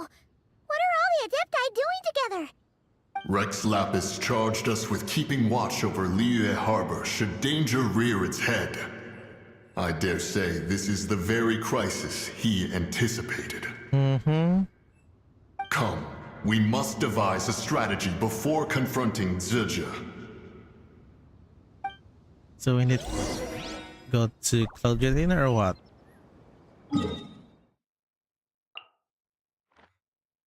Come on. There's no teleporter in there.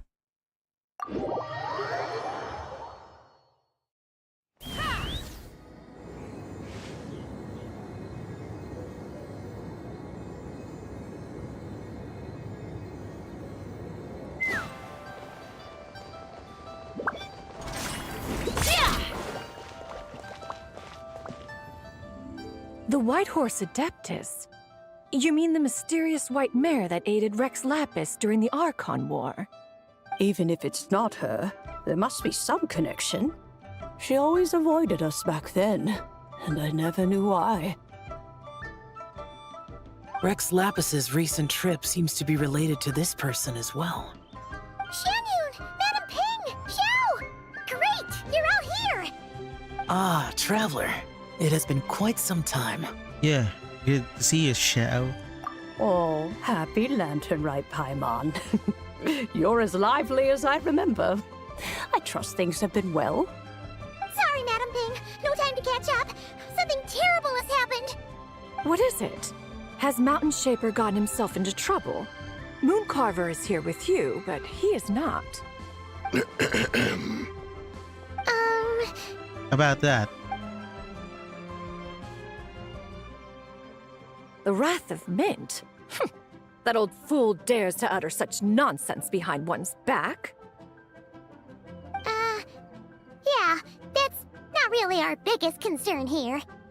So, even a mere deadly self of the White Horse Adeptus was able to possess Mountain Shaper and affect his mind. No wonder Rex Lapis told us to gather here and await his orders. Mountain Shaper's cultivation is inadequate. He was caught unprepared. Were it one of us, Zizha would hardly have found a vessel quite so ready for the taking. Hey, that's not what you said earlier. Where is Mountain Shaper now? A question that hardly bears pondering. Obviously, he intends to plant mint in the vicinity of one's abode. Then he poses no great threat. We might as well let him be. Once he fulfills his wish, it's possible that Zizha will relinquish him of her own volition. Your ulterior motive is most obvious, Mountain Shaper. You two hope for Mount Outsong to be covered in mint. One can see it clear as day. Not to mention, deadly selves are born of malevolent human desires, and naturally pose a great risk to the form and mind of all living beings. We cannot let this go unchecked. Let me handle it. I have relevant experience and know how to deal with such situations. One has no doubt of that. Yet your involvement would likely end in armed confrontation. In one's own estimation, the time for such measures has not yet come. Before his departure, Rex Lapis knew that Zizha was active in Liyue Harbor, yet told us only to wait. It would seem, then, that Rex Lapis did not believe extreme measures were warranted here. Yes, this is quite a peculiar case. After all, Zizha's possession does not seem to come with ill intent. It's more like she's guiding those she possesses to fulfill their own wishes. There is another matter of import, however. I sense tremendous resentment emanating from her. What could be its source to render her so unable to find peace? A curse of time. The memory of his body is whole. She was talking about the White Horse Adeptus memories, right? From what the Traveler said, it seemed like she was about to explode with rage. But why? With Rex Lapis away, if we wish to understand that which occurred in the past, we shall have to ask her directly. She also mentioned the Curse of Time. What could that be about? Perhaps erosion. Indeed. We are of the same mind. I heard that ancient clans in the mountains once regarded the White Horse Adeptus as the daughter of time. It seems there was some truth to that, after all. The Daughter of Time. Cursed by time? Time does not treat everyone equally. The longer you dwell in this world, the more it takes from you. Then what do we do? One has devised a solution. What is it? Based on what you have told us, it seems that Suju is in the habit of leaping to a different host when provoked. One's plan is for us to block all escape routes while you confront Mountain Shaper, forcing Suju to reveal herself. Then, if prior experience stands, she will have no choice but to possess you. However, not only are you able to sense it, you are also unaffected by the peculiar state of stasis. In other words, in that moment, you would have the chance to either subdue or persuade her. That is akin to walking straight into the lion's den. Allow me to go instead. Yeah! Isn't this plan a bit too risky? Why doesn't Paimon try first? After all, even if she got possessed, it's not like she would pose a danger to anyone. Yeah, but you might eat so much. You will become literal bowl. Paimon's wishes aren't all food-related, you know. One would not suggest this course of action if one had any such reservation. Time and again, the Traveler has proved immune to Suju's influence. Consider for a moment why that might be. Because I bear the moonlight of guide. Oh yeah! That's what the first Deadly Self told you, right? Perhaps your time in Nodcry left you with the blessing of the newborn moon goddess, Traveler. And this White Horse Adeptus clearly has a profound connection to the moon. Indeed. Indeed. I see. Have you other concerns, Conqueror of Demons? I was just trying to fathom why Rex Lapis left without explaining the situation in detail. But now I think I understand. Rex Lapis entrusted this matter to the Traveler, which means in his estimation, the Traveler must be the key to its resolution. So I have no other concern. I trust Rex Lapis, and I trust you. Leave it to me. Then we are all in agreement on proceeding with this plan? Very well. We should depart at once, lest we lose our chance. Let us see whether that old fool truly dares to face one's abode with Mint.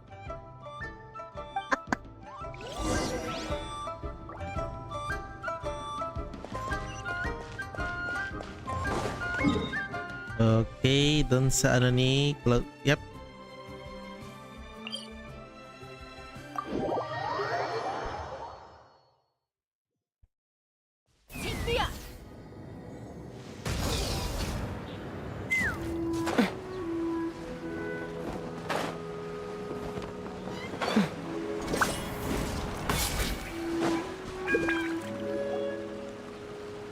One mint, two mint, let us plant a whole slew of mint. Once I reach 10,000, Cloud Retainer's abode shall be Mount Outsong no more, but rather Mount Mint Song.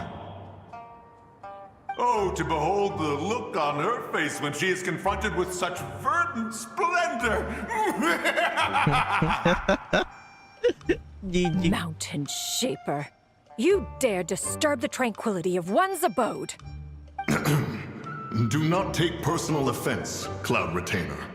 He is not in control of his faculties. Exactly. Let it go this once. Zitja is the one driving him to do this. Huh? But Zurger just helps people fulfill their own wishes and desires. Not now, Paimon. Oops. Sorry, Mountain Shaper. Paimon might have just thrown you under the bus. When he wakes up, we shall have words. Everyone, to your positions.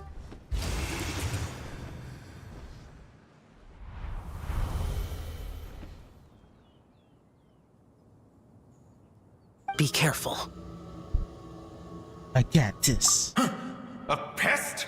I must catch it. Again!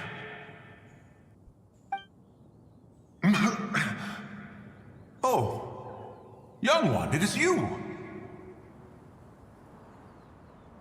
Don't tell me. Cloud Retainer sent you? Yeah, she told me to get rid of him. Ha! Such brazen insolence. And that includes your garden honor. Such presumption. Such boundless avarice. That wretched adept's impudence knows no end. If she dares lay a finger on my garden, I shall smash her cuisine machine to pieces. You sure about that? You think I am one to fold so easily?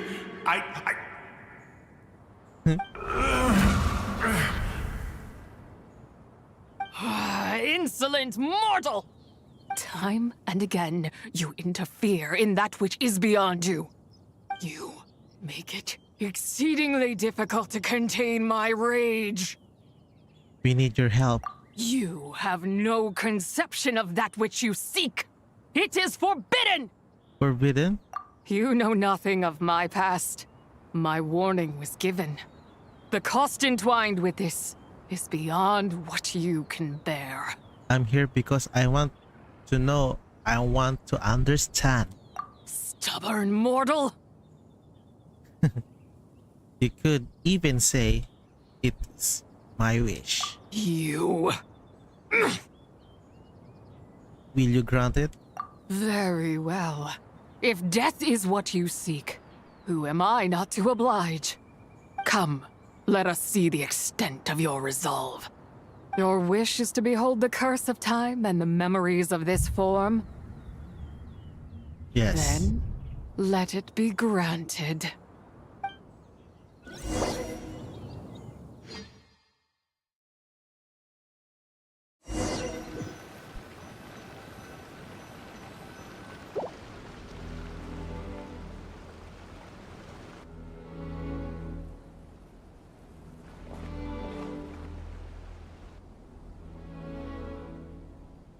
You who seek death, stand before me. What is this place? My prison. You trapped here? I was merely a trace of impure energy within Zapai's immortal body. When her soul was shattered, it should have been the end of me. But then, the one who governs time descended from on high and froze the moment of her death. And so, I remain in this world, unable to find release. Was it desert? A mortal who knows of her existence and would dare to speak her name. Who are you? I am someone who can help you. Help? No, there is nothing we can do for each other. Her power, the one who governs time, it has surrounded me ever since. A blessing and a prison, all at once. So you've been trying to break free? No. I have been asleep in this prison for countless years, until a familiar presence woke me. Then, through that mortal girl's eyes, I saw it. As pure and bright as ever, unchanged across the millennia. It was the moon. No wonder she took up that picture. That place is called Chuang Terrace. Did later generations rebuild the altar in a new location? It looks just like the one used to honor Tsupai. Could it be that traces of what happened back then still remain in this world? What is it that happened? That memory is embedded deep within the essence of Tsubai's soul. It is one that should have been forgotten. Yet, it is precisely that which haunts my every waking moment, fuels my rage, and denies me a modicum of peace. Now you, a mere mortal, come to seek that which is forbidden. So, let us see whether the fire that fuels your ambition is a hero's wisdom or a fool's courage. What do I need to do? I shall relinquish control over this body's curse and let it devour everything within sight. Run as fast as you can, lest this prison become your grave. Look, it draws near. The river of time, come to sweep all into oblivion. A torrent of tears for the dead and departed. This is the most big curse of the time. I shall wait for you at the end, mortal. Evade being swept up in its waters, and I will show you everything.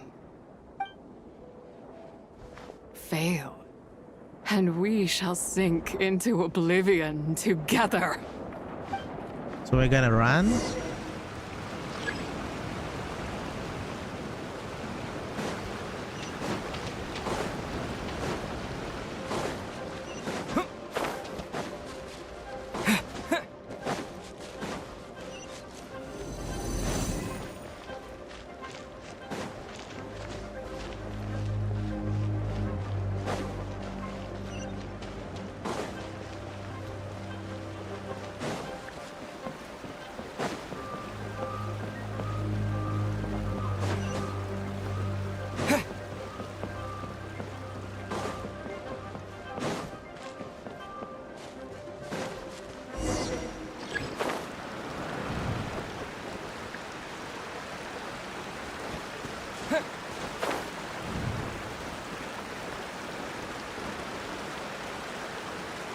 Uy.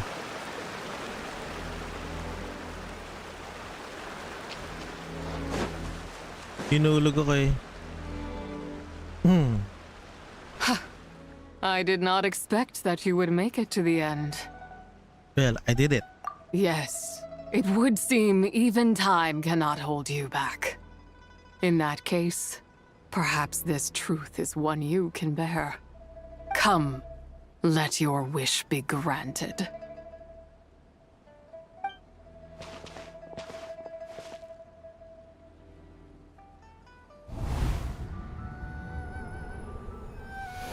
Under moon eternal, in radiant night, a maiden grants silk, soft and light. Under moon iridescent, in night divine, a maiden grants fiber for cloth so fine. Under moon of frost, in night so great, a maiden grants tools to divine our fate. What are Mom and Dad doing? Shh, just make a wish. The kind Adeptus on the moon is listening.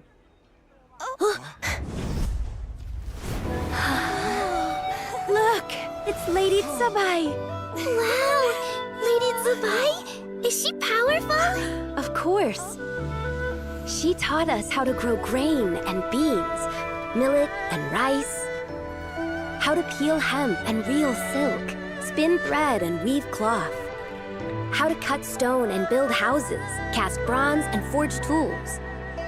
According to Mom and Dad, the Adeptus Tsubai is the god of soil and grain, who blesses our land and its crops. Huh? Lady Tsubai's leaving. It's all right. We just have to wait till next year. She'll be back. Oh yeah, the moon. Mom and Dad are gone. Why hasn't Lady Tsubai returned? she'll come. We just have to believe. What is that?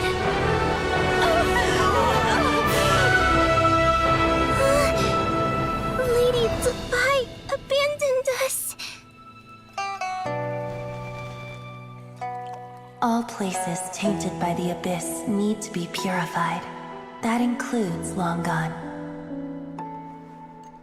And what of its people? You know what will happen. You are but an emissary to the mortal realm. This is Heaven's will. There is no need for guilt, and no place for hope. I wouldn't dare. But the people of Langan honor me, worship me, pray to me. If I do not answer, the guilt will be too much to bear. And if you do, you will meet the same end. Then as their god, I shall die among them. Look!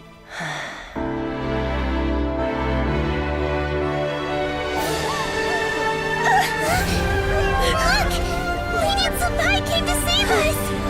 I knew she wouldn't abandon us! Run!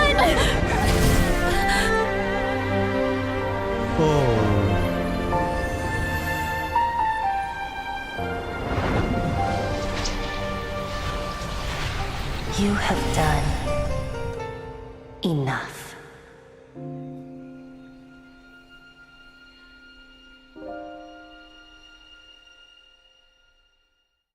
Now you know the truth.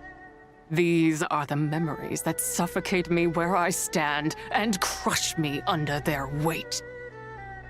Your nation was destroyed. Not just my nation, but the people I loved. Were it within my power, I would ignite a blaze fierce enough to burn a hole through the heavens themselves. But how did I all happen? Yeah. It was a time of war, one that ravaged heaven and earth. Remnants of the battles tainted with cursed power fell from on high and devastated Langan. The heavens decreed that the tainted filth had to be cleansed. No matter the cost, if I just had more time, I could have helped more people to escape. You did get them in time. But it wasn't enough! I just needed a bit more, and they all could have survived. You did more than enough. The Langan made their home. Yep, in Liyue. Their legacy lives because of you. I never imagined there would come a day where I found peace. So long this rage has been within me. Yet here in this moment, it has stilled at last. Thank you. If you wish to bring Tsubai back to life, mortal, then you may take the part of her soul that lives in me. Just remember, from this moment onward, the fate of Langan's fallen rests on your shoulders. And that cannot now be changed. What will become of you? As I said before, I am but a remnant of Tsubai's adeptal form, a manifestation of her wrath that was not meant to linger in this world. By taking away this fragment of her soul, you take away my shackles as well. So, let it be done. Any final wishes then? Ah, it's your turn to grant one of my wishes, is it? Very well. In regard to my fate, and that of Langan's fallen, I know there is little I can demand of you. However, should another raise a war banner against the heavens someday, let my name be set upon its cloth. I ask for this, and nothing more.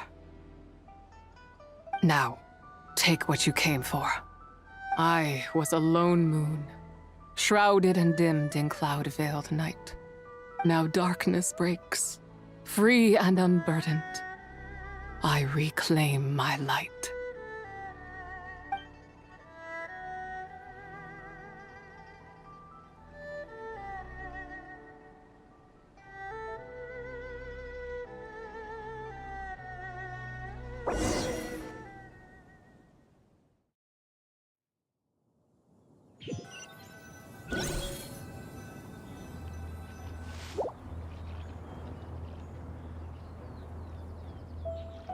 You think I am one to fold so easily?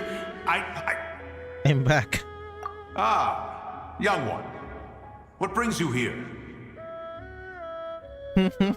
Yari ka na? My, what exquisite mint seedlings.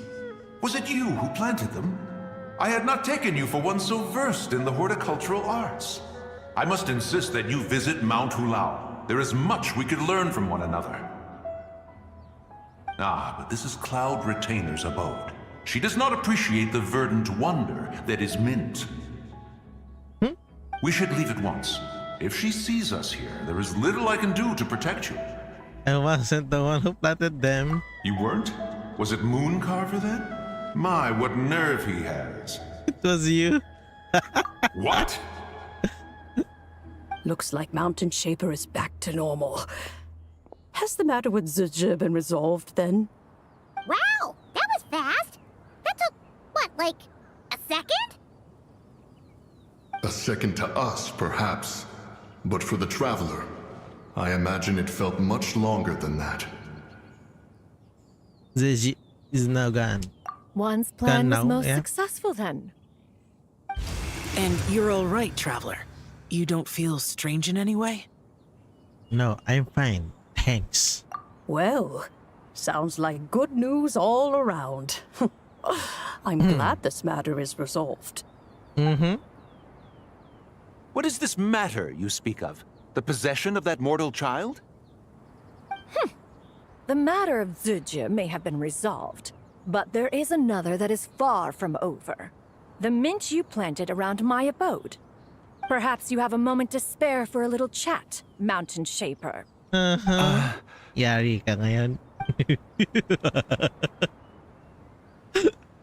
You seem reluctant to talk in detail about what happened with Zizhi. She told me about her past.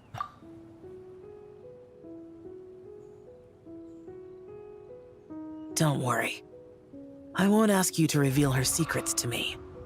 And I doubt the other Adepti will either. Huh? You don't want to know what happened? The expression on your face.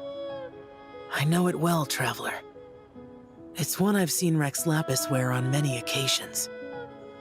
Whatever you learned, it must be too heavy to share. But you're okay, right, Traveler? That deadly self didn't hurt you, did she? No, nothing's like that. I'm fine. Well, as long as you're not hurt, Paimon doesn't need to know anything else.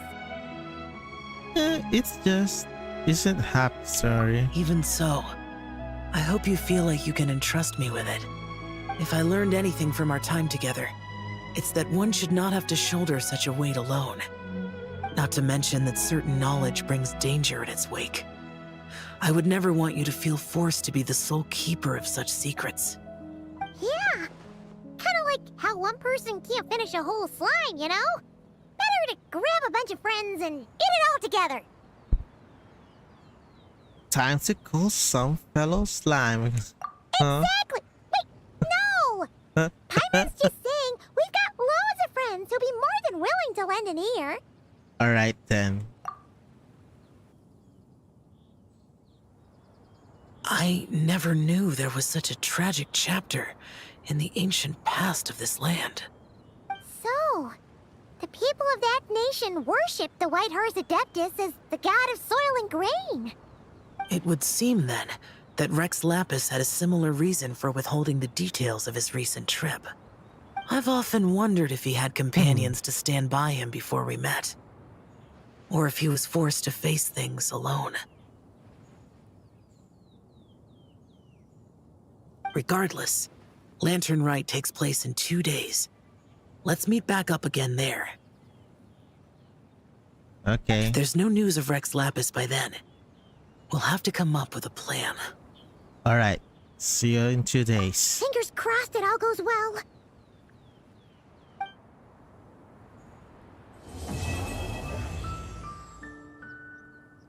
So days naman lang. Naki-sermon pa rin ba ba? There's no character in here. Okay. So, punta na tayo sa Liwe.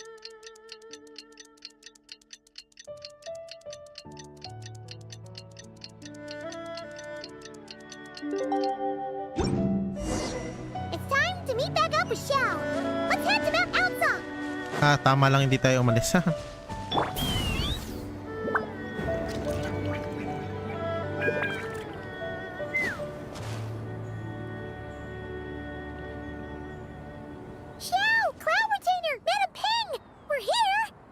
Ginagawa doon ng tower ni Zhongli doon. Are we missing 2 adepti? Ni Zhongli. Well, Shen Yun banned Mountain Shaper from Mount Outsong for 3 days. Oh, then what about Mooncarver? Same. The scheme to plant mint in one's abode was one those 2 fools devised together? And when it comes to punishment, one does not discriminate. His banishment ends in 3 days as well. Wow, that's pretty harsh, Cloud Retainer. Let's get down to business. We have news of Rex Lapis. Huh? Isn't that... Yes, Rex Lapis's Geopillar. It descended from on high this morning. He must have sent it for a reason, but it does not respond to our touch. So, what does it mean? Is he in trouble? No. Not necessarily. It could be a message only a specific person is meant to receive. Oh. Traveler, you alone spoke to Rex Lapis before he left. Oh, so it must be for the Traveler. Okay. Give it a try. Touch the pillar. Pillar.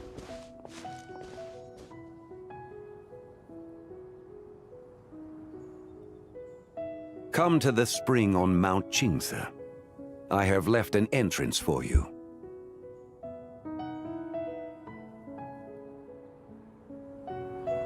Well? Seems like she might be over the mountain. Just as one surmised, it seems that Rex Lapis will not countenance our involvement in this matter. That would not surprise me in the slightest. He's always had a soft spot for the Traveler, after all. But be that as it may, we have served Rex Lapis for millennia now. In other words, I'm sure this has nothing to do with favoritism. He's probably just trying to protect us. That's right. So you mustn't let your guard down, even if Rex Lapis is by your side.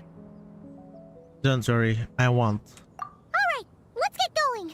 We'll try not to keep you all waiting.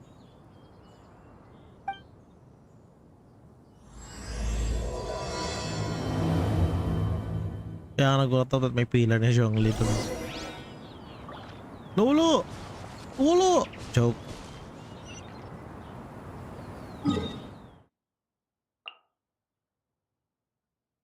Wait. What? Wait. Akit tayo. No choice. Rain. The hair and feather. Let's fly! Hindi ko agada. Ba't pababa? Paangat gusto ko. Full throttle! Try and stop me! Keep your eyes peeled. He should be around here somewhere. Yeah, but first... That tingle? Bullseye! Open fire! Open fire! Bullseye! Picked the wrong test subject.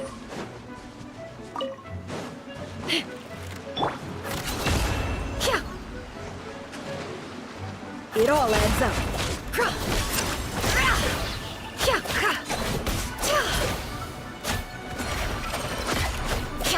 Daya kasi. No more lies. The hunter becomes the hunted.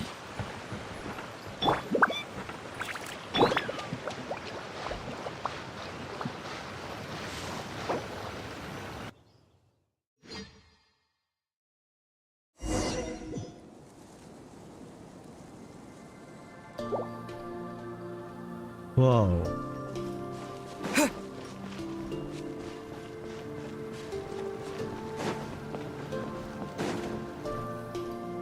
Who could have imagined that the once mighty Geo Archon might end up so, sitting on a humble stool in the woods, quietly weaving moon lanterns? You really do look like an old man now. This is a Shao lantern, not a moon lantern. In ages past, when the gods waged war and the world was in turmoil, these lanterns were lit to guide fallen warriors back to their homes. Had you tarried in the mortal realm for but a little while longer, you might have become quite accustomed to them. Even so, it bears such a striking resemblance to the moon lanterns they used to offer up to the heavens. Could this truly be mere coincidence? Perhaps in some sense it is, yet in another, it isn't. For instance, who is to say that some of Langan's magnificent jade did not become part of the very foundations upon which Liyue Harbor now stands? It is conceivable that this ritual was transmitted in such a manner too. Now, let's not let ourselves get carried away. For all its splendor, do not forget that, in the end, even Langan could not escape its heaven-sent fate. Alas, it is just a pity that the little creatures of this world may never again lift their eyes to the moon, even should misfortune befall them. But you, Geo-Lord, now that you rule this realm, why take the trouble, not to mention the risk, to visit one who bears such profound guilt as I? Are you not afraid that you might be sullied by the curse of time that was laid upon me? There is no risk to speak of. At least, not in comparison to that which you took when you defied the heavens all that time ago. As I have stated, time and again, it was not I who defied the heavens. Geo-Lord, the ancient affairs of Langan have nothing to do with me, for I am but one of her deadly selves, severed before her demise. My name is not Zebai, but Zichao. Surely you did not take us for one and the same solely on the basis that we may all assume the form of white horses? Sorry to break it to you, but you seem to have found yourself the wrong white horse. Anyway, do tell me, what urgent matter brings you here? Very well then. I have come to ask for Zebai's shade. Oh? So, the Geo-Lord has set his sights upon Zebai's human soul. And what is it that you intend to do with it? The world outside is changing. With the new moon's birth, the confines of the shadow moon are gradually disintegrating. In other words, the heavenly soul is set to return. Consequently, strange phenomena have manifested within Langan's former domain, leading to the earthly soul's reappearance as well. The last of the trio, the human soul, is in your possession. Most intriguing. My intention is to gather all three together, so that an old friend may finally make her return. I must admit, it seems that some remarkable affairs are coming to pass in the outside world. Yet there is one thing you seem to have overlooked, Lord of Geo. Back in the day, it was you that freed me from that painting. And afterwards, I took up arms in your name. Together, we first subdued Chenyu Vale, then brought peace to Mount Qingse. It was for this cause that the contract between us was made. But now that the debt has been repaid, what cause have you to expect my aid? Zebai and I have long been friends. Given not only that you were manifested from a corrupt desire within her divine form, but that you also possess a fragment of her soul, how can you purport to be the wrong white horse? I think you'll find that we are now as separate and distinct as any two beings ever were. What once shone with radiant purity has long become dust. What you see is no longer what it was. Oh, great Lord of Geo. Should this still be unclear to you, I bid you take your leave. It seems that the fault lies in my own lack of consideration. As you wish. I shall let this matter rest. Wait! One moment, if you will. Should this not be your opportunity to propose a new contract? The part where you make me an offer I simply couldn't refuse? Even those puny mortals know how to haggle when striking their bargains. Should you, the famed god of contracts, not likewise strive for success through negotiation? Come now, enough with the posturing. It's time to name your price. Very well. I had, in truth, prepared a new contract for your consideration. I knew you would not come before me unprepared. Yet, you should know that I want for nothing, for I live in the mountains, carefree and untroubled. Occasionally, I even find sport in teasing the mortals who stumble into my presence. Then why persist in telling them those ancient stories? I speak of what transpired before the sky collapsed and the earth sank into itself. That is merely my way of passing the time. And what of it? Would any believe, much less remember, the ramblings of a mountain hermit? Those tales have long since spread throughout the mortal realm. Who? Should my words prove insufficient, I invite you to see the world for yourself. To this end, I have found you a pair of trusty guides. The Lantern Rite is presently underway in Liyue, and should prove quite intriguing for you. So this, then, is the contract you have prepared for me? Indeed it is. Think of it as a contract for a one-day festive excursion. Surely you do not hope to offer this in exchange for Tsubai's shade. The foundation of my very existence for a little excursion seems a little steep, wouldn't you say? Why not see for yourself? You can always decide afterwards. The final determination, of course, shall rest with you. Is that so? Then perhaps this deal might not be entirely off the table after all. Where then are these guides of which you speak? Hey, it's Xiangli! Oh, we've been looking for you everywhere. We thought you might have gone missing.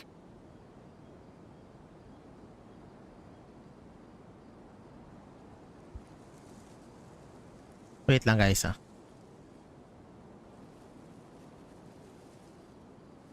Okay, I'm back. And this is?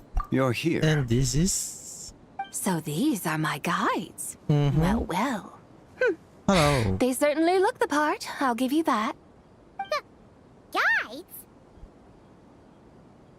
Oh, you poor innocent little creatures. The benevolent Lord of Geo has sold you to me, which means that for the rest of this day, you belong to me.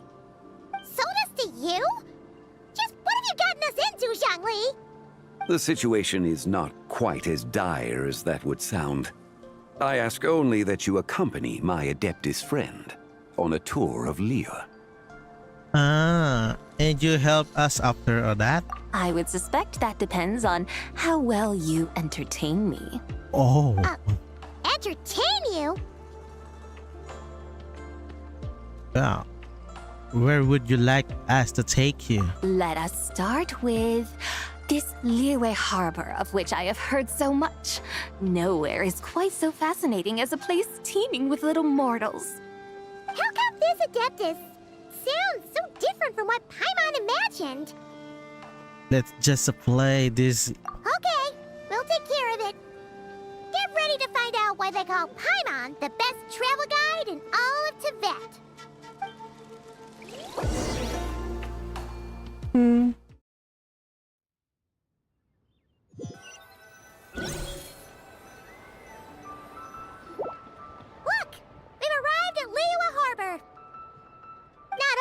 visit Teyvat's busiest part.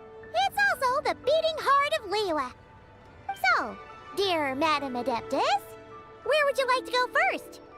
With humble fare and wine to sip, in comfort clothed and soul at ease, one eats, and all the heart's ills cease. So we're heading straight for the good stuff?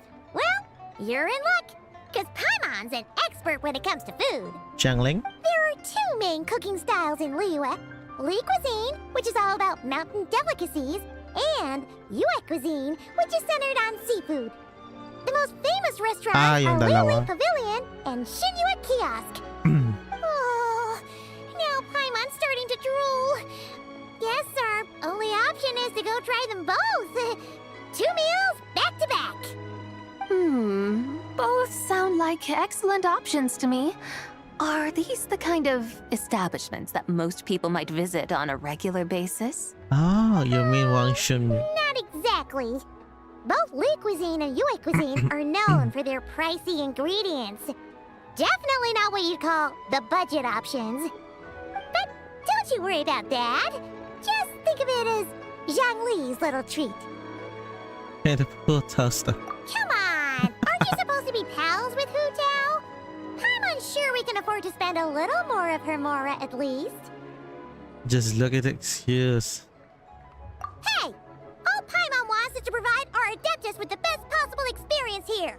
Don't you want that too? Both certainly sound like worthy choices. Just now, though, I happened to see a porter pass this way. Where might individuals like him go to eat? A hungry porter, huh? One minute. Oh! Paimon knows just the place! 1 minute. Yep. Nothing fancy schmancy there. Just tasty dishes made with simple ingredients in a variety of different styles.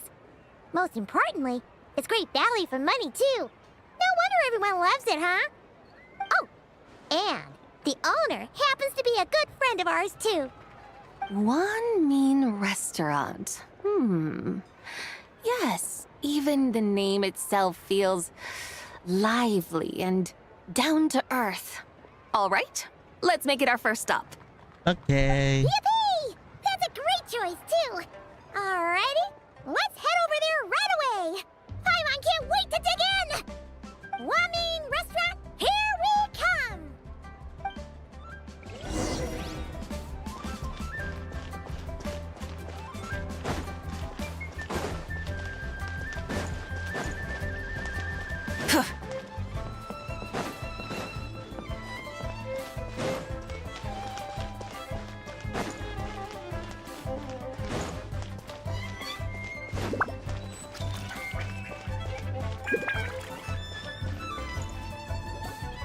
And si Xiangling.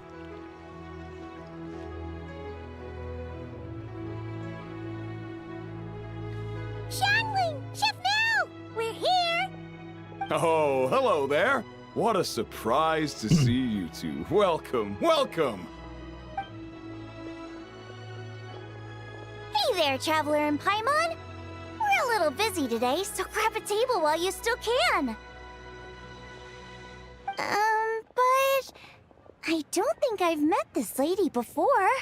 Is she a new friend? You could say that.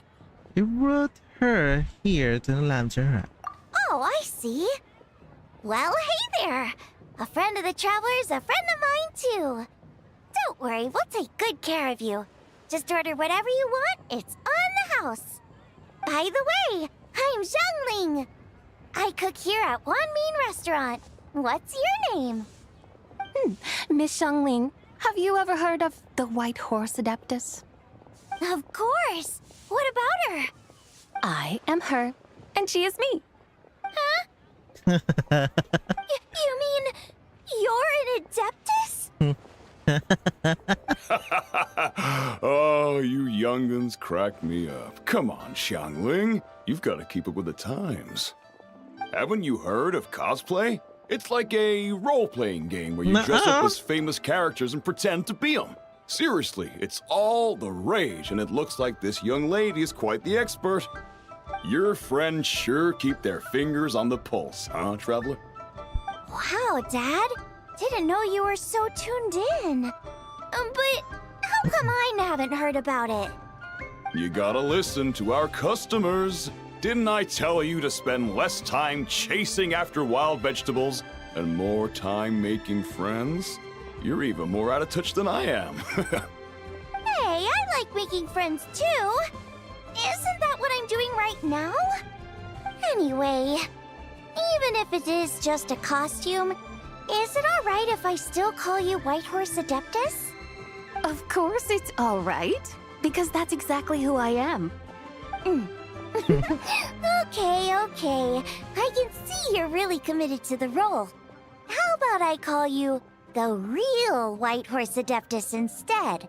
In that case, you can call Paimon the real traveler. Guess the real Paimon. You're right. You could have at least switched outfits. Puny mortals. Nevertheless, I suppose it might be amusing to indulge in your little charade, for a while at least. All right, go grab yourselves a table. I'll come take your order in a bit.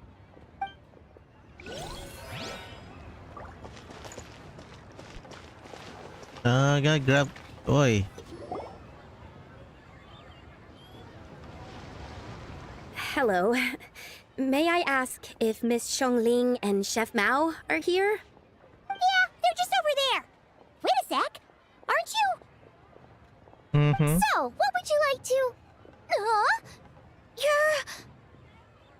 Hello, Miss Xiongling.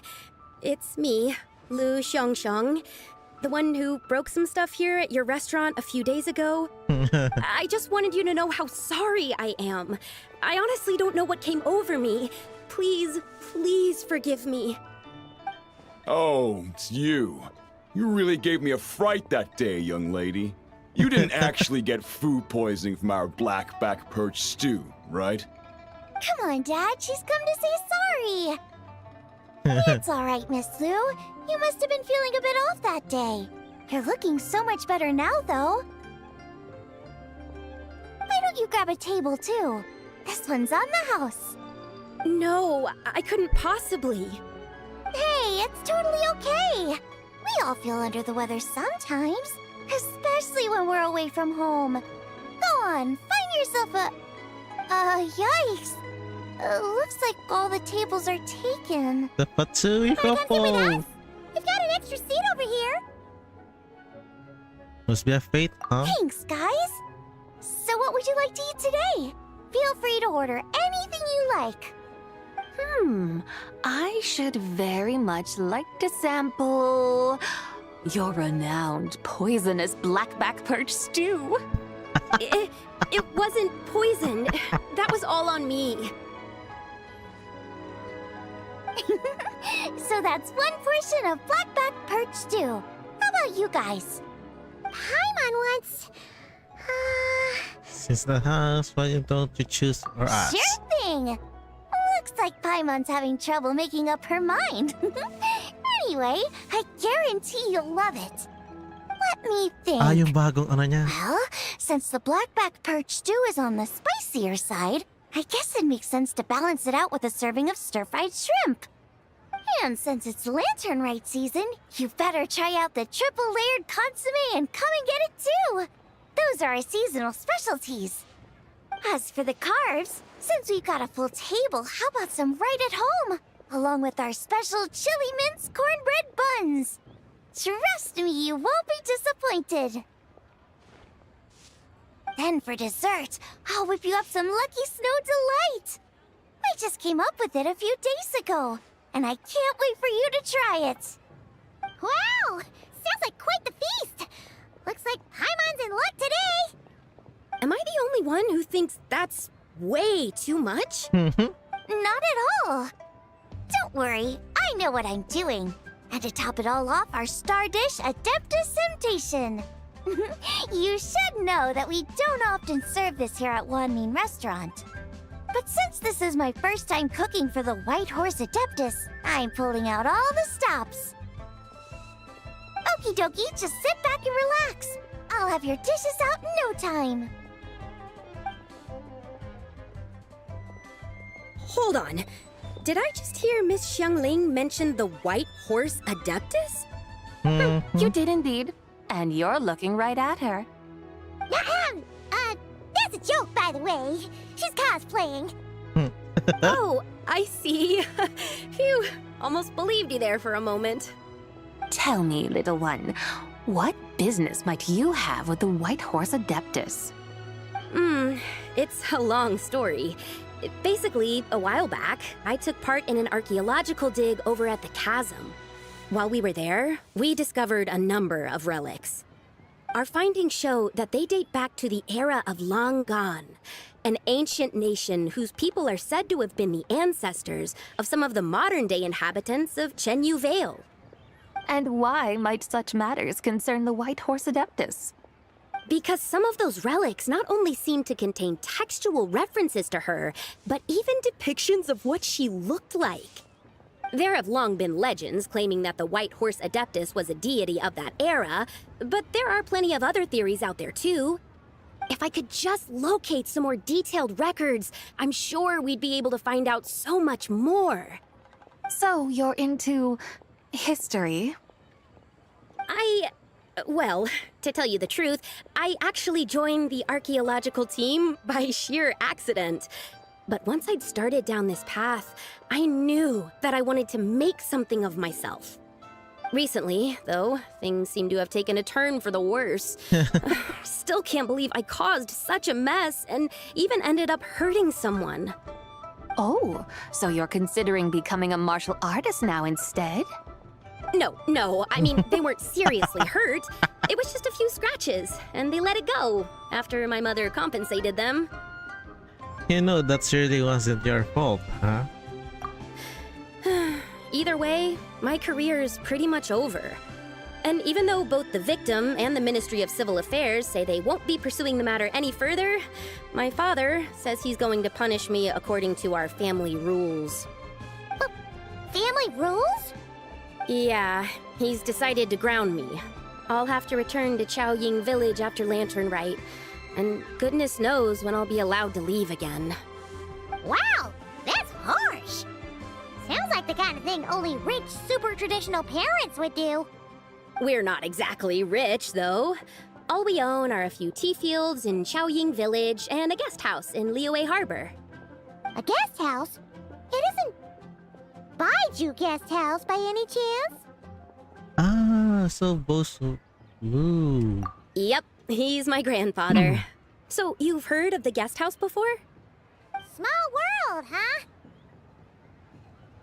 Come to think of it, didn't Boss Lu mention something about hoping that the White Horse Adeptus would show up and let her divine power be known? Well, she showed up. Sure, but Paimon's guessing this wasn't exactly what he had in mind. Little one, it sounds to me that your family is rather well off after all. What then drew you to archaeology? Why subject yourself to such unnecessary hardships? Even if I stayed at home, there's no guarantee I'd lead a nice, easy life. Just look at my father. Recently, my grandfather put him in charge of the guest house, and he came up with a bunch of ideas right away, starting with changing its name. That didn't turn out well, though. My grandfather yelled at him for days, even calling him a bad son, and they still haven't let it go. Oh! Paimon thinks we might have heard about that too. Long story short, being dependent on others is never fun. You just end up being completely under their thumb. That's why I want to make it on my own out here, no matter how hard it is. After all, as the saying goes, to rise above others, one must endure the hardest of hardships. What's so funny about that? You poor, innocent little creatures never fail to amuse me. To think you would endure all manner of hardships in your brief time on this mortal plane, and all that merely to rise above others. I would have thought that the wiser path would be to simply roam this world as I do. Huh? Tell me, what is it that you truly delight in? Archaeology? Martial arts? Tea planting? Or perhaps the keeping of a guest house? What I delight in? Yes. Surely there must be something you don't find quite so exhausting. Whatever delights you should not feel like a burden. But do things like that really exist? Of course! Take Miss Xiangling, for instance. I defy you to detect even a hint of hardship on her face when she wields her walking spatula. So, since it seems you are resolved to tread the rocky path, you should strive with all your might to pursue that which brings you delight. You mean, like cosplay? I suppose you might say that. Looks like the White Horse Adeptus is really getting into her role. I think I get what you mean then. Maybe I should have a chat with Miss Xiangling before I head home. Okay, everyone. Sorry to keep you waiting. Here's your food. Wow. It all smells so good. How did you bring... Finally, I get to try that famous poisonous stew. Hey, didn't you hear what Shang said? It wasn't the stew. If anyone's to blame, it's that other you. What's up? How fiercely this mortal fare burns upon the tongue!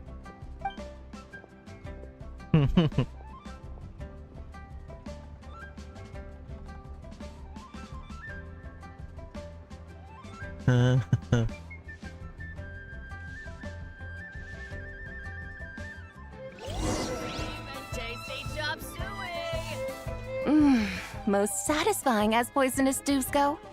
So, where to now? Time, I think, to seek out some diversion? Oh, there's plenty of entertainment options in Liyue. Paimon will tell you that. The locals like to drink tea, walk their pets, play chess, watch operas, attend storytelling performances. Storytelling performances? You know, like listening to people telling stories. They're usually based on old Liyue legends, just like their operas. Stuff like the Divine Damsel of Devastation, Through the Eyes of a Dragon, or the Sanctification of Tao Do. What about the story of the bright moon that sits in the sky above us? Paimon doesn't think she's heard that one. Still, the moon does come up quite a lot. It's even in the name itself. The Yue in Liyue actually means moon. Since we're on the subject, you like telling stories yourself, right? Why don't we go check it out? In that case, I'll have to trouble the two of you to lead the way. Oh, lead the way. Let's go. Third round knockout, here we come. Wow. Liyue's really got a lot going for it. Oh.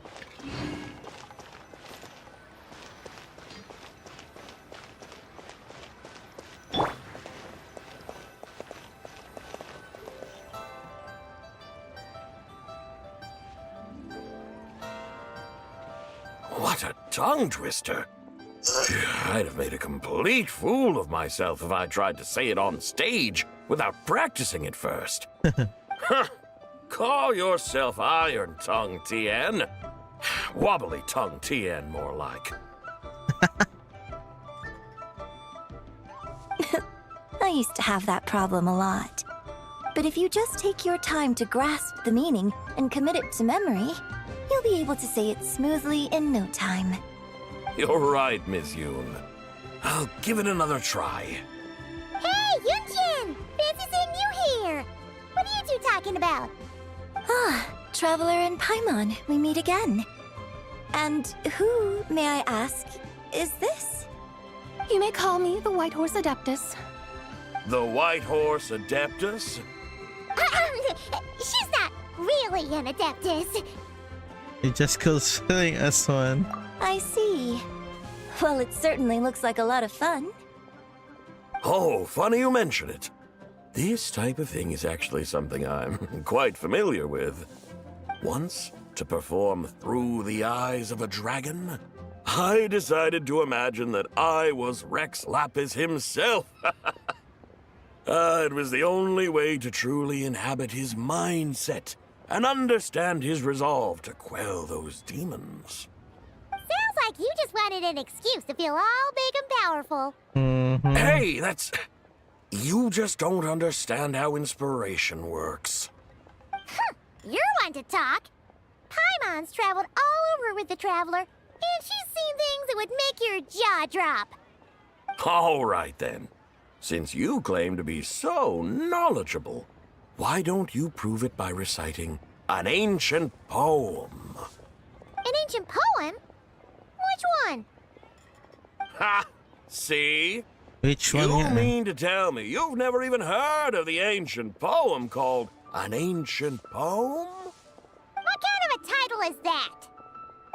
Quit teasing, Paimon. We only just found out about that ourselves. He's talking about the writing on those ancient relics. When we first saw it, we couldn't figure out what it all meant. So in the meantime, we decided to just refer to it as an ancient poem. However, thanks to the painstaking work of the scholars who were tasked with decoding it, it seems like that's exactly what it was. Or rather, an ode offered in veneration of the moon and the White Horse Adeptus. Oh yeah! Didn't Keqing mention that before? It's got something to do with Longon, right?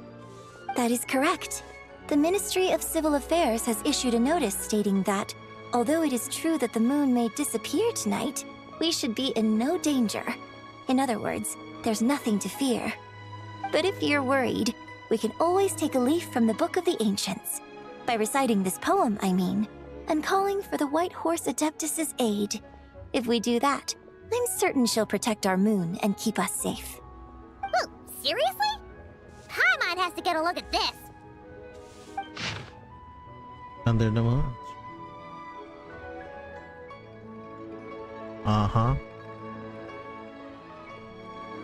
Okay. Under moon eternal in radiant night, a maiden grants silk, soft and light? What in Tibet's that supposed to mean? Under moon iridescent in night divine, blah blah blah, something cloth so fine. Blah blah blah. Something about fields being plowed, something else about seeds being sown from the earth. Seriously? What is this? The fields are plowed, the seeds are sown, and from the earth, life is grown. Whoa! You did that without even looking! Bravo! Bravo! We have an expert in our midst. Looks like this young lady really does know her role inside out. If I didn't know any better, I'd have taken her for the real deal. That's because I am the real deal. That's the spirit. This is exactly the kind of mindset I was talking about. Behold, mortals, I am none other than the indomitable Rex Lapis himself. Kneel before my godly splendor. Believe me, young lady, I know exactly why you do it. Back in the day, I was just like you. I must say you are rather amusing as mortals go. Miss White Horse Adeptus, it is a great pleasure to make your acquaintance today. I have some questions regarding the poem, and I was wondering, perhaps, if you might be able to shed some light on it? You want me to explain the full meaning of its verses? Your guidance would be much appreciated. Fascinating. Tell me, do all the people of Liyue still express such reverence for the ancient ways?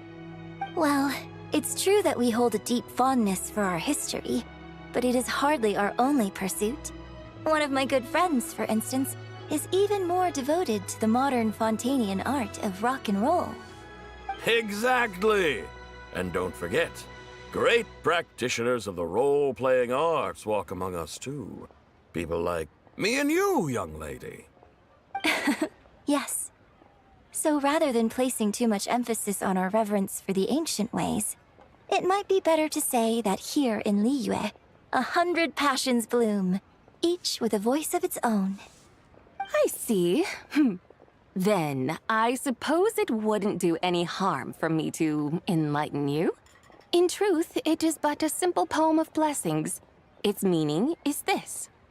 As the eternal moon rises in the night sky, a maiden adorned with lustrous jade descends upon the earth. She blesses the kudzu vines and mulberry leaves so that they may be used to make coarse cloth that is nevertheless soft, light, and comfortable to wear. As the iridescent moon rises in the night sky, a maiden adorned with lustrous jade descends upon the earth. She blesses the kudzu vines and hemp so that they may be used to make fine, luxurious cloth. As the frost moon rises in the night sky, a maiden adorned with lustrous jade descends upon the earth. She blesses the mugwort and artemisia so that they may be perfect for divination. So she really did come down from the moon? She shows the people how to use the plow and spade to purge the land of weeds, till the soil, and heap up the earth to make it fertile. Then with the hoe, she teaches them to sow their grain, bestowing the promise of life upon every seed. She blesses the millet and the beans, ensuring that their stalks and vines stretch forth without end. She graces the wheat and the rice, so that their heavy heads are filled with plump, glistening grain. Sounds like she's a real pro at all this farming stuff.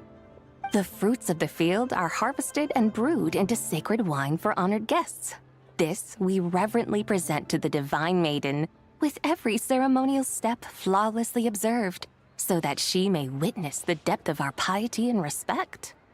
Oh, divine maiden, how can your graceful presence in the sky not seem like that of a fairy descending from the heavens? Oh, divine maiden, how does your pure and radiant form not resemble the guardian spirit of our land? I send my heart's desire, ascending to the heavens, beseeching you to grant us good fortune and blessings in the coming year. Huh? So, that's what it's supposed to mean? I find myself speechless. Moved beyond the power of words to convey. Oh, young lady. You have shown me the heights to which a true role player might aspire. A truly remarkable performance. I did not anticipate that anyone could unravel this poem with such depth and clarity, and so soon after the Ministry of Civil Affairs noticed, too. I'd even begun to consider myself somewhat versed in the matter, but as they say, there's always someone more knowledgeable out there. Allow me to extend my thanks to you, Miss Whitehorse Adeptus. You are far too humble, young one. I must confess, it is I who have been surprised, not only by you, but also by this Liyue Harbor of the present day. Ah, so you're not from Liyue. And what, may I ask, has surprised you about it? Oh, it's nothing really. Just some old memories scattered here and there. Very well, my guides. I suppose it is time we set forth on the next part of our excursion. I'd like to go see that wharf now. What say the two of you? No problem! We'll take you wherever you want. Oh, leaving so soon? Before you go, allow me to introduce myself. I am Yunjin, director of the Yunhan Opera Troupe. May I ask your name in return? My own name is scarcely worth mentioning, but since you asked, perhaps I'll tell you the title of that poem instead. Huh? So, it isn't actually called an ancient poem? Of course not. Its real title is Odes of Long Zabai. Odes of Long Zabai. All right then, until we meet again.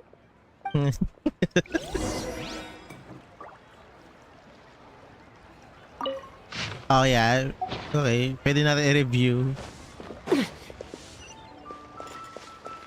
Okay, we go there. Let's fly.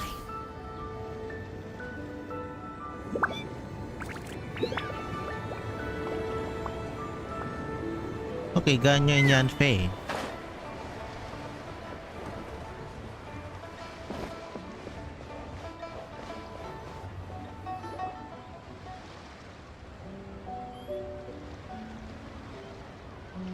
Hey, Gani! you! I almost forgot to mention. On my recent trip to Notcry, I came across something really fascinating in the Frost Moon Scion's library. I found records in their collection of another divine envoy living on the moon. A divine envoy on the moon? You don't think it could have been referring to the White Horse Adeptus too, do you? No way to say for sure. Still, the similarities between our legends are intriguing, to say the least. Isn't it amazing? Especially when you consider how far apart we are. It truly is. We might live in different lands, but when we look up at the night sky, we all see the same moon and stars. Right? It's like we're all bound together, no matter where we are. When you think of it like that, it's almost as if our friends from other nations will be right here celebrating with us. Isn't that a wonderful thought? No wonder you were so excited to go see the giant lantern when you first got back. Sounds like you're a real fan of the White Horse Adeptus, huh? I guess you could say that.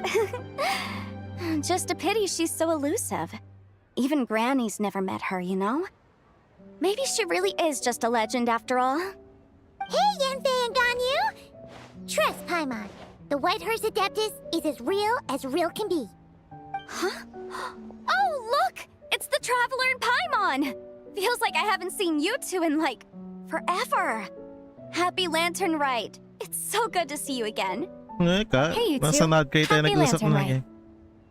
Happy Lantern Rite? Did I hear you right just now, Paimon? Does that mean you've actually seen the White Horse Adeptus? She has indeed. And now, so have you. Huh? And you are? Why, who else? The White Horse Adeptus, of course.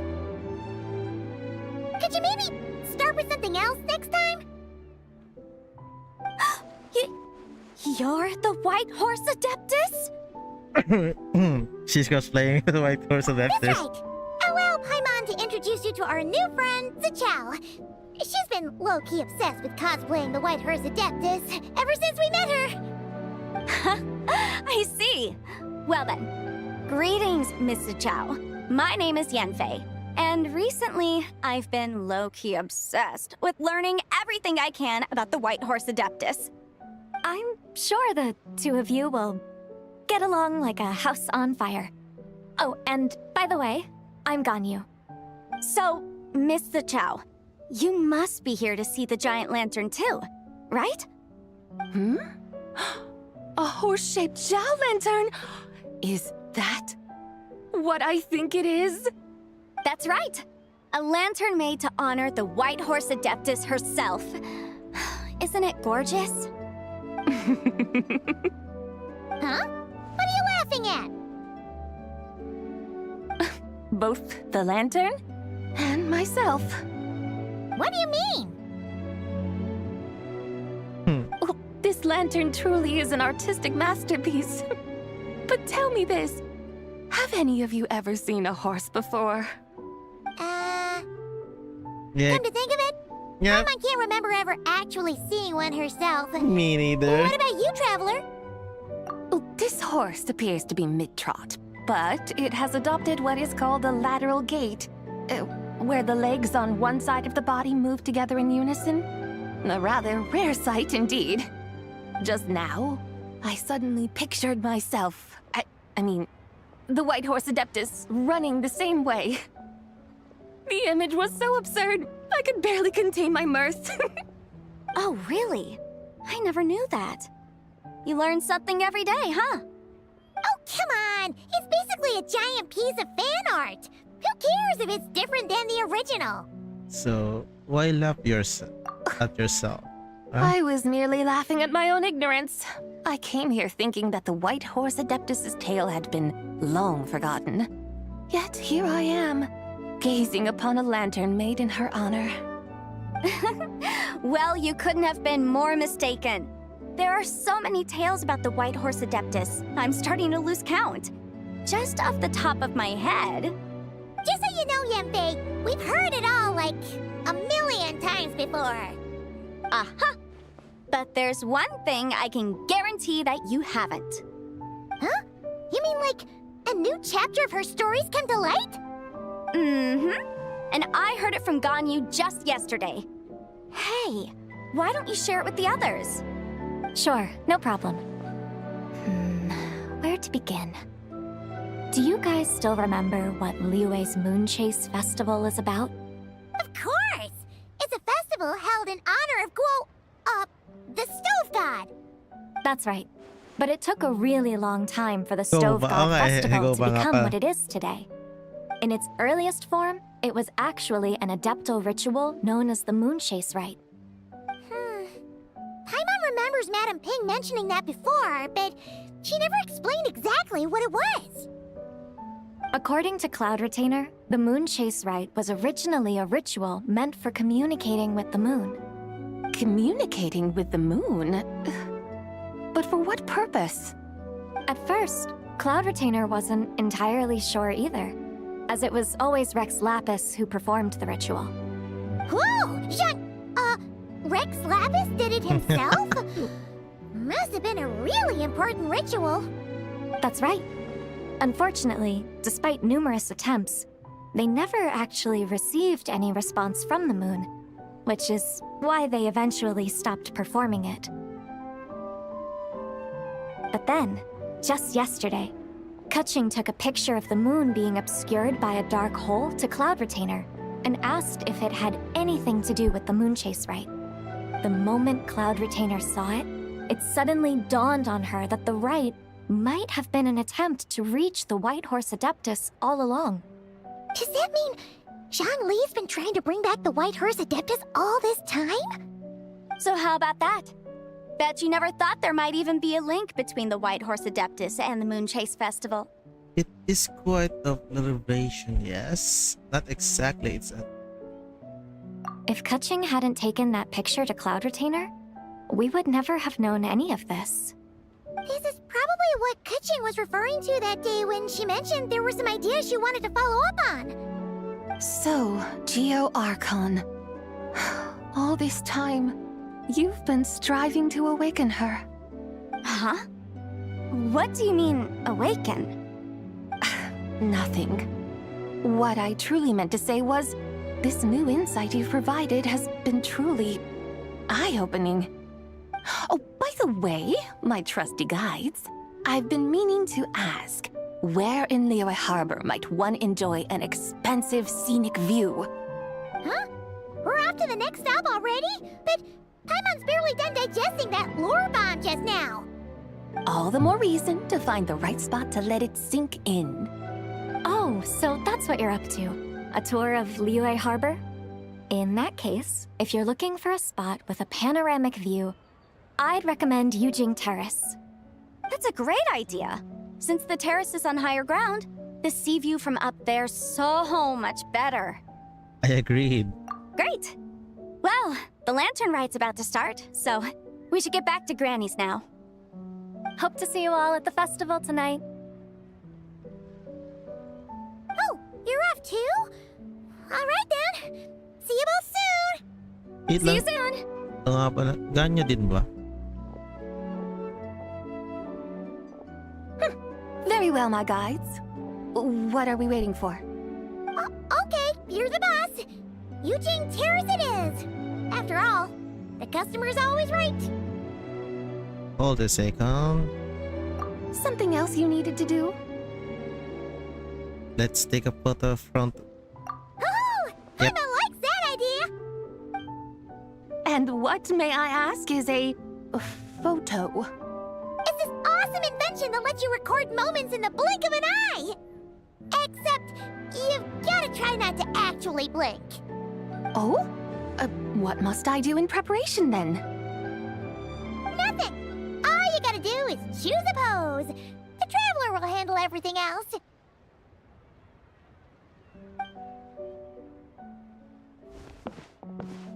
Come on, let's give it a try. Look, we got a great picture. Paimon's gonna call it The White Horse Adeptus Meets the White Horse Adeptus in Liyue Harbor. They've even discovered a way to preserve moments in time. Now I truly am curious to witness what else these mortals might accomplish. Very well, let us proceed. Eugene Terrace lies in that direction, does it not? Hey, wait for us!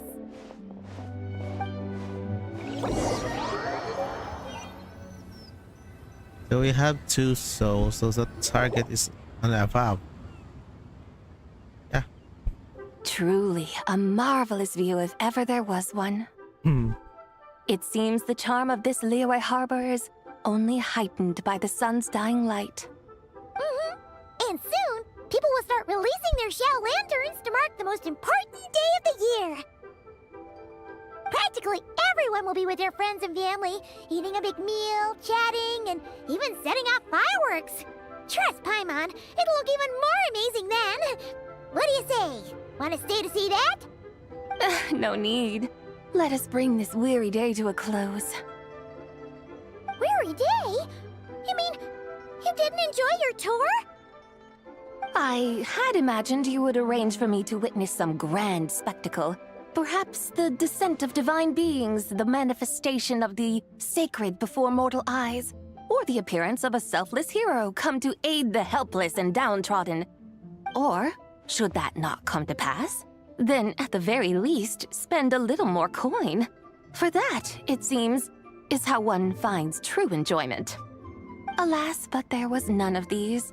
Instead, we merely filled our bellies, listened to tales, and gazed upon a crude imitation of my likeness. And now the sun begins its descent. What a day of quiet tedium. We're so sorry. If we'd known that was what you wanted, we'd have done it all differently. It's all that Jiang Li's fault for not making the customer's requirements clear. Well, it's too late now. Do you still believe I would part with that soul fragment, now so intertwined with my very being? But... It's scaring Paimon already. I knew you were the more astute of the pair. Huh? You were just trying to scare Paimon? It seems the realm of the Geo-Archon has a way of making one more stony-faced. So, you were just pulling Paimon's leg? Of course. I was merely engaging in a little banter with the two of you. Long ago, I shared tales with various mortals who chanced upon my mountain abode. Never did I imagine that those stories would endure. It seems I greatly underestimated them. Perhaps, as your Geo-Lord said, a few pieces of ancient Langan's magnificent jade have truly become part of the very foundation of this land.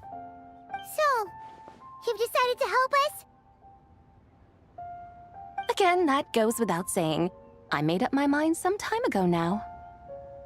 And when that exactly? When I beheld a rather intriguing scene as I set foot in this city. I saw porters passing through the alleys, setting down heavy wooden crates from their weary shoulders. Peddlers pushing carts as the kites and lanterns upon them rustled gently in the breeze. I saw cooks cooking, actors acting, scholars reading, soldiers marching, children playing, elders resting, officials officiating, and the common folk absorbed in this or that, reveling in the simple joys of life. Some, it seems, have already found that which stirs their hearts, while others continue to fret, troubled by uncertain futures. Yet, in this gentle and serene order, each holds fast to their anticipation, not only for the celebrations to come, but also for the first light of the morrow. Scenes I once yearned to behold now unfold before me, no longer in Langan, but in Liyue Harbor, thousands of years on. How wondrous is this mortal realm? Thank you. Thank you, Whitehorse Adeptus! Thank you so much! Adeptus, Adepti, perhaps the singular art in which we are truly proficient is that of sequestering ourselves within the high mountains. But once we leave our mountain refuge, we find ourselves drawn back to mortal ways all the same. So, it is I who should offer my thanks to the two of you. Traveler, Paimon, you have made this day more delightful than any I've known in a long, long time. Come now, and take what it is you need. You mean, like, right now? But don't you think we should wait for Zhangli? That won't be necessary. All things shall meet again in their time, for the waters know no rest, and the flowers their appointed season. One need not fear that life is but a journey of goodbyes.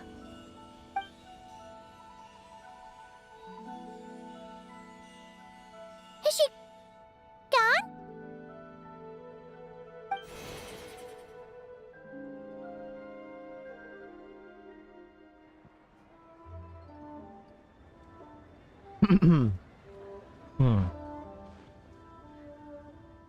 Yes, she's gone. A deadly self is formed from the body's impure vapors, so naturally it cannot survive long in this world. Had it not been sustained by the remnant of Zibai's soul, it would have faded away a long time past. Now that the remnant is gone, it has severed its ties to the mortal world. Zhangli! When did you get here? A while ago. I would have thought you'd at least want to say goodbye. Though mountains endure, the ceaseless waters will, at last, wear away their sharp edges. Thus must I meet the marks wrought upon her by the ruler of time with great caution. Actually gesture about say goodbye. Yep. Terrible to say goodbye. It may be goodbye for now, but someday we will meet again. Really? And when might that be? Wow. Who can say for sure? Years and years from now, perhaps. Or maybe tonight, at the Lantern Rite. Are you saying that if the White Horse Adeptus were to be resurrected, she'd still have the memories of the three deadly selves? That she'd still remember us? We will find out soon enough. In that scene? It is time. The rite is about to begin. Yep. The rite is about to begin. Is the moon really gonna disappear? Got your lanterns ready, everyone? All set. Might be about time to put eyes to the sky. Wouldn't you say, Tianchuan? Look!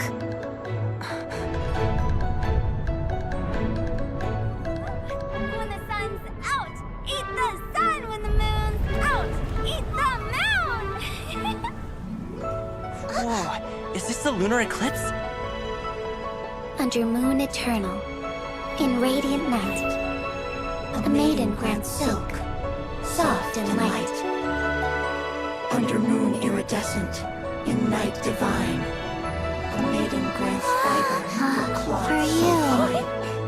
Under moon of frost, in night so great, a maiden grants tools to divine our fate. The fields are plowed, the seeds are sown, and from the earth, life is grown. The seedlings stretch, the crops do rise, and all unfolds before our eyes. Fruits are gathered, sweet wine is poured. These gifts we offer to our Lord. Pure as heaven, so fair and bright, she shines as light in this dark night. And with her does this, wish take flight.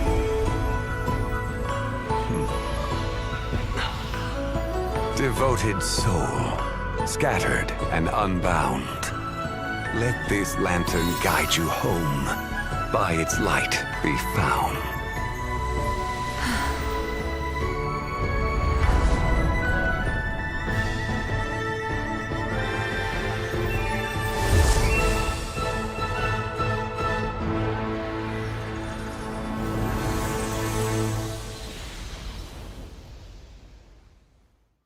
Now the fake moon is gone. Did we do it? Do we finally get to meet the real White Horse Adeptus?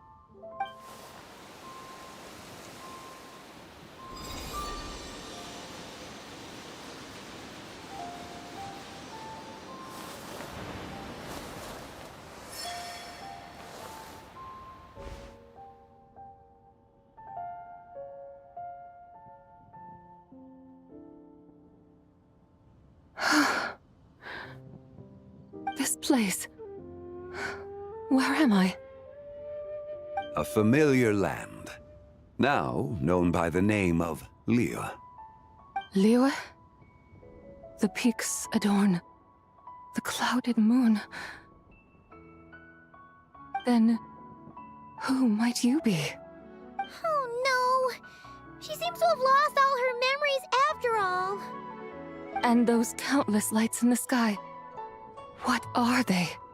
These lights, each like a dwelling in glad accord, usher in this day of joyous rebirth. And whose rebirth might that be? That of my old friend, Zibai. Zibai? Yeah, that's you! Don't you remember anything at all? That's... me? Oh, yes. The envoy of the Lunar Palace. My name is Zibai, indeed. Then you must be... the Lord of Geo, Heaven's Star. Many years have passed since we last saw one another. Zibai, my friend. Welcome home. Home? But why does this place, this Liyue, feel at once so strange and yet so familiar? Do you remember who we are? Who you are? Who are you? Ah, yes, I remember now. You are that young Wushu dancer, the one who seeks disciples. Eh? How fares your quest for disciples? It must have yielded a truly prolific body of students by now, I trust. Hey, you've got it all wrong! You're talking about Gaming! But I could have sworn... Oh, that's right. You're that impudent blonde youngster who kept meddling in my affairs. Oh, her personality and her eyes. I think you even had the audacity to presume yourselves worthy of being... Yeah. What was it again? Nag-iiba yung mata niya. Yes, of being my guides. How very wonderful to see you again, my most faithful and beloved guides. I trust all has been well in my absence? Well, she finally got it right. But that sudden mood swing felt even weirder. It's like her head's packed full of slimes. It is possible that her cells have not yet settled. After all, they've only just been brought back together. It may be some time before she fully recovers. Huh? You mean, kinda like she's still half asleep? So how long will it take her to fully recover? That I cannot say for certain. Perhaps a few days. Perhaps a few years. A few years? Mortal years are but a poor measure when divine beings tread the realm of dreams. Well, if you say so. Anyway, at least she's whole again, right? That already seems like a pretty good outcome to Paimon. Yes, there is little cause for worry. We need only wait and let time take its course. Say, what are those little creatures over there up to? Celebrating Lantern Rite, of course. And those lights up in the sky? Those are all Shao lanterns. This year, each and every one of them carries a little wish inside. Lantern Rite. Then, may I join in too? Of course! Why else do you think we've been running around like headless chickens these past few days? Tell you what, Traveler, why don't we take the White Horse Adeptus out to celebrate? Who knows? Maybe seeing some familiar faces might help her find her feet? Let's do that. Hey, Zhangli! You've got some time on your hands now, right? Why don't you come along with us? By no means a bad idea, Paimon. Oh, and Sabai, before Paimon forgets, when we meet the others later, remember to wish them a happy lantern rite. Happy... lantern rite? Happy Lantern Rite! Yes! Happy lantern rite indeed. Well then, let's go!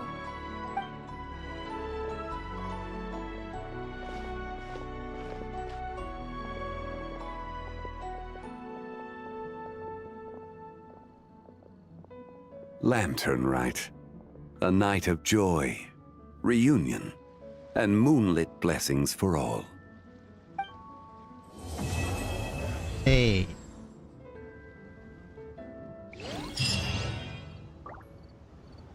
Is that? No, meron pa. Posibleng wala, meron yan.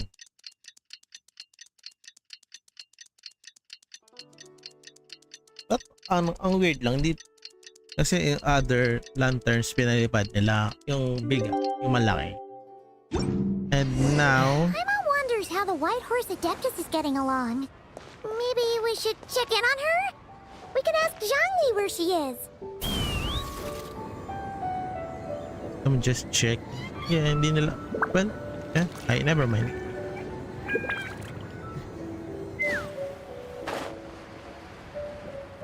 Di na ako ganun umikot. Alam kong may mga character around this map in Liyue. Because I see in the group page. Oh, looks like Zhangli hasn't stopped by for tea today. Hey, are you two looking for your friend? Try going up that way. Is Zhangli up that way? No, but that young lady who was dressed up as the White Horse Adeptus the other day is. She's your friend, right? I just saw her head toward Wanmin Restaurant. I was wondering why she was eating alone. But then you two showed up hot on her heels. Oh, what luck! We were just on our way to find her. But what's she doing at Wanmin Restaurant? I have no idea. I said hello, but she completely ignored me. Oh, wait, what? She couldn't have forgotten who I am, right? I mean, we're kindred spirits, aren't we? Maybe she's still half asleep, but her brain might be a little fuzzy. Oh, that makes sense. I was wondering why her eyes were so red. Uh-oh. Her eyes were red? Oh, that doesn't sound good. We need to find out what's happening. You young people, staying up all night because you think you're invincible? Look at your friend. Missing out on sleep so she can pretend to be the White Horse Adeptus. That's where that leaves you, you know. A word to your friend from someone who's older and wiser. She really needs some rest. Paimon won't be so certain about the older and wiser part. Yeah, what was that? Nothing. You make sure to pass it. Hurry along, then. Oh, and don't forget to come back and check out my Rex Lapis cosplay when you're done. Uh-oh, something's wrong. We need to do something here.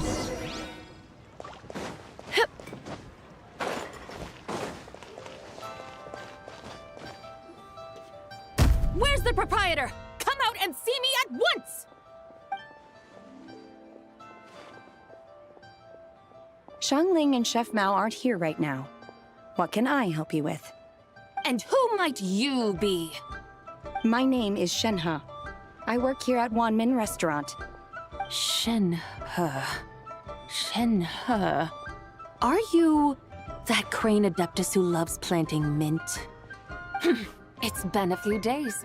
Have you improved your gardening skills? Did you manage to cover the slopes with mint? Mint? I don't know anything about mint. But I am familiar with Qingshen and glaze lilies. Ha! Already casting mint from your mind. How can a practitioner of self-cultivation be so fickle, chasing after every new plant that catches their eye? I'm not sure I get what you mean. Are you delirious from hunger? Would you like something to eat? Uh-oh. Shenhe! White Horse Zabai! So this is where everyone is! Traveler, Paimon. It's been a long time. Happy Lantern Rite. Happy Lantern Rite. Is this customer a friend of yours? I guess you could say that. Don't mind her, Shenhe. She's just a little cranky because, she didn't sleep well last night and she's only just woken up. Look how red her eyes are. I see. In that case, Miss Zabai, I have a tonic here infused with Genshin. It's cool and soothing when applied to the eyes. Would you like to try a few drops? Stop right there! Who are you two noisy children? Hey! Have you forgotten about us already? We're your guides. Guides. Yes, I seem to recall something about some guides. Ah, yes, now I remember. What luck! I was just looking for someone to show me the way to Elong Wharf. Huh. Is she starting to come around?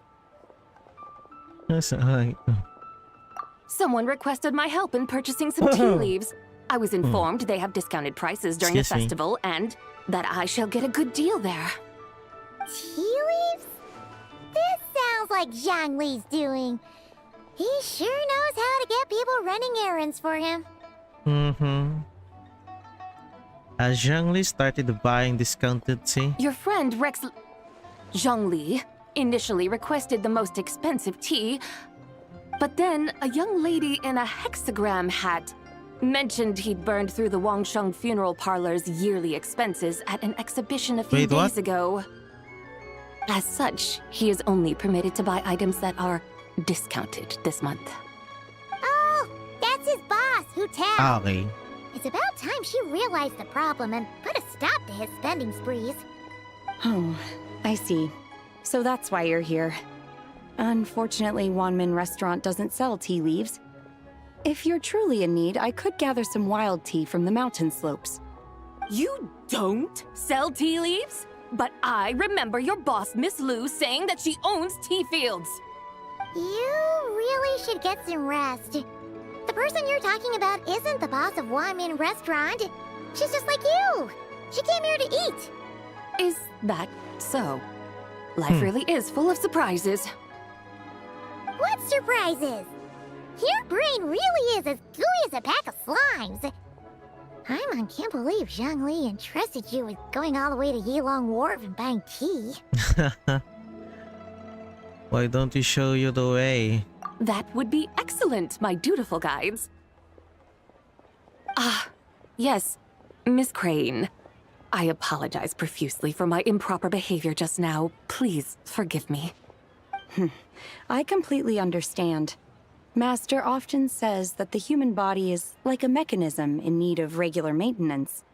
When a person cannot rest at night, they are sure to become irritable and on edge. Miss Crane, you appear reasoned and compassionate on the surface, yet I sense dark forces churning within your spiritual core. Those red ropes you wear are what bind them, am I correct? Oh, you can sense that? Indeed. I also sense that with your strength, you might try undoing one or two of those bonds when training. Untie Shenhe's ropes? Wouldn't that be risky? Though the use of red ropes to bind the soul is a wondrous technique, practitioners must eventually learn to break free from external aids and look within themselves for restraint. Master has told me similar things, but I am not ready yet. Your self-cultivation has progressed far enough. Then I will seek further guidance from my master. If you still have doubts, you can find me at the Baiju Guest House. I'll be taking up residence there for a while. For now, my dutiful guides, let us be off. Ang weird. So, ang dami niya. So, tatlo ata ang personality niya ngayon. Well, 3 souls na nga naman. So, we're gonna travel Yes. Long. Layo ng nilakad nyo.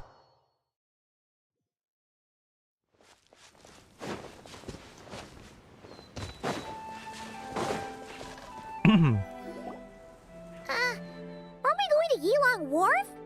How do we end up on this mountain? Is that small town over there not Elong Wharf? I sense a familiar scent wafting through the air. You're right! Except for the smell part. Paimon doesn't smell anything. That is because this scent is the essence of jade, which can nourish the spirit. Oh, yeah! Shenyu Vale does have a lot of jade, but Paimon didn't think jade smelled like, you know, anything. Naturally, this has reminded me of something. Hmm? And what's that? A few simple tricks for mastering one's power.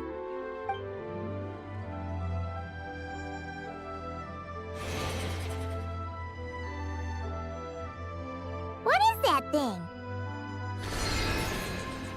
Oh. I'm sure you've been to Elong Wharf many times before, but I wonder if you've done so while cruising through the air.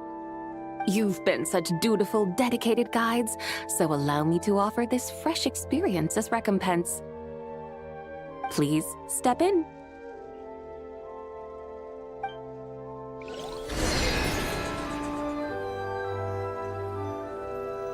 You're gonna step in.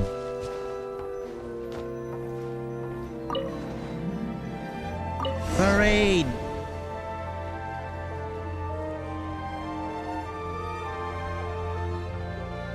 Ooh-wee! This is amazing! Paimon feels just like an Adeptus flying through the sky. What is this thing? I created it from my memories of the chariot of the Lunar Palace. Many years have passed since I last laid eyes upon it, so there may be some discrepancies. Nonetheless, it is functionally much the same. A lunar chariot? Wow! Paimon never imagined she'd get to ride in one! So, Sabai, does that mean you used to work on the moon? Work. That's an interesting way to phrase it, though I suppose you are correct.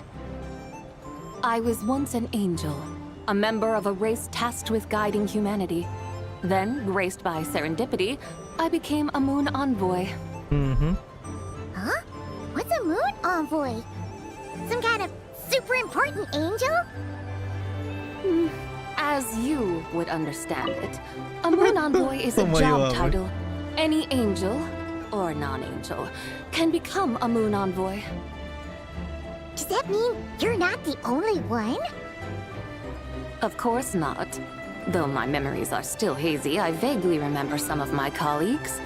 There was one who liked to take on the form of an ibis. An ibis? Could it be... Can all moon envoys turn into animals? Does that mean Lauma could take that job? She can turn into a deer, and moon chanters are some sort of Luna envoy anyway, right? Moon chanter? I have no idea what those are.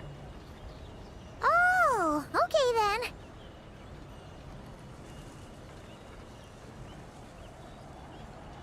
Ooh-wee! Look! Paimon thinks she saw a tea vendor over there! Very well. Let's take a look. Take a look, tapos... Yeah, never mind.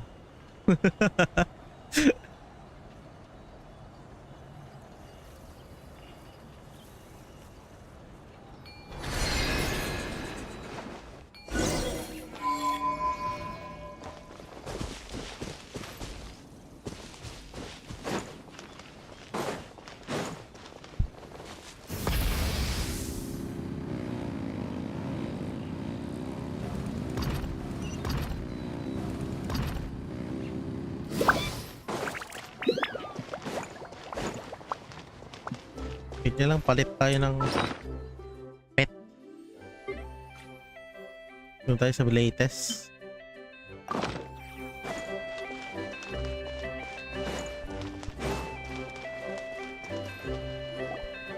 Welcome, please have a look around. We only sell teas of the finest quality sourced directly from Chaoying Village. Right now we're offering a special discount for Lantern Rite. Look over there! Discounted tea!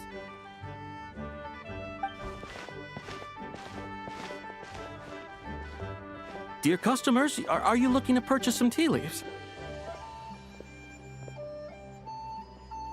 I can see from your bearing that you are no ordinary customers. My humble shop has some exquisite teas that should satisfy your more refined tastes. We're not here for quality. We're looking for a discount.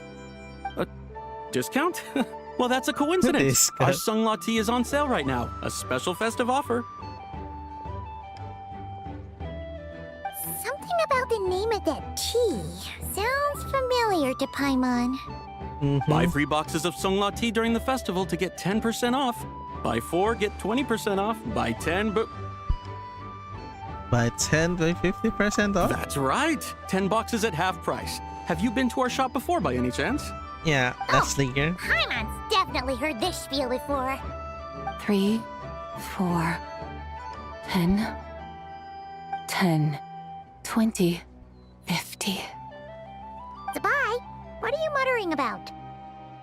When purchasing 3, 4, or 10 boxes, the corresponding discounts are 10, 20, and 50%. The intervals between the two sets of numbers are 1 and 6, and 10 and 30. Look! Her eyes turned blue! That's gotta be a first! If the differences between intervals remain equal, the interval after 6 should be 6 plus the difference between 6 and 1, which is 11. Similarly, after 30, the next interval should be 50. Therefore, extrapolating upward, the next two numbers in each set should be 21 and 100. You're making Paimon's head spin! Those numbers, what do they mean? They mean that if we buy 21 boxes of Sunglaw tea, we should get a 100% discount! That's not work. 100% discount? You mean we'll get them for free? That's what you mean. Oh, there was a pattern to the discounts. Is that right? The pattern we speak of is mathematics, little one. A pattern that is always right. That's amazing! You're a shopping genius, Zabai. Oh, wait. Something feels off here. I had no idea our shop's discounts were tied to the laws of nature. I've learned so much from you, dear customer. No need to thank me. Now, please give us our 21 boxes of free tea. Fuck. That's not work. Wait! What's the matter? Paimon just realized what it is that's not right. It took you long enough. We got the short end of the stick. Think about it.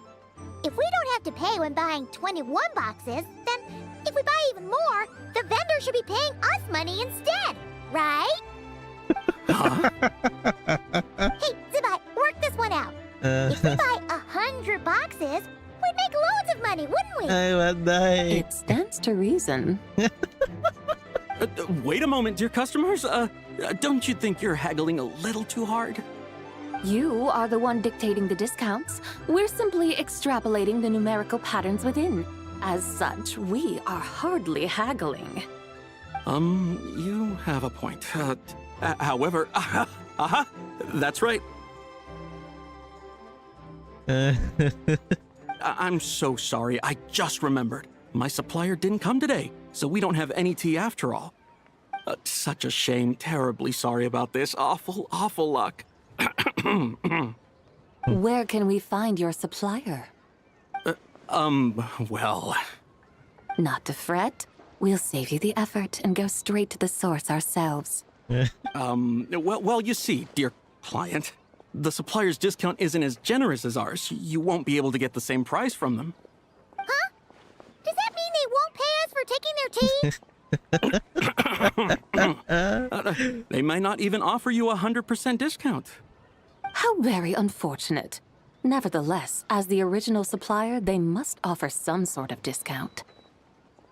Besides, we're not looking to make money. We just want a good deal.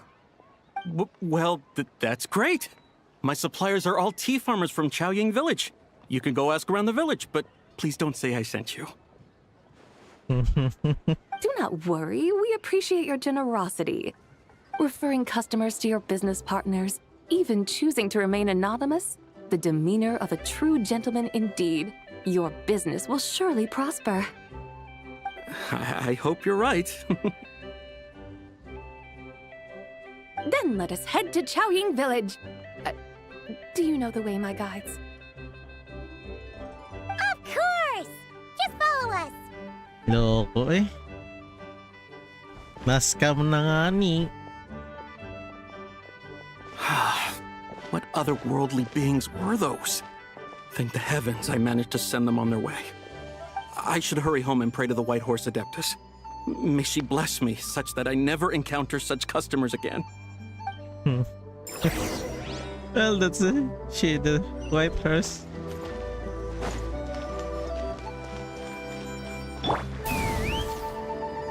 Oh yeah.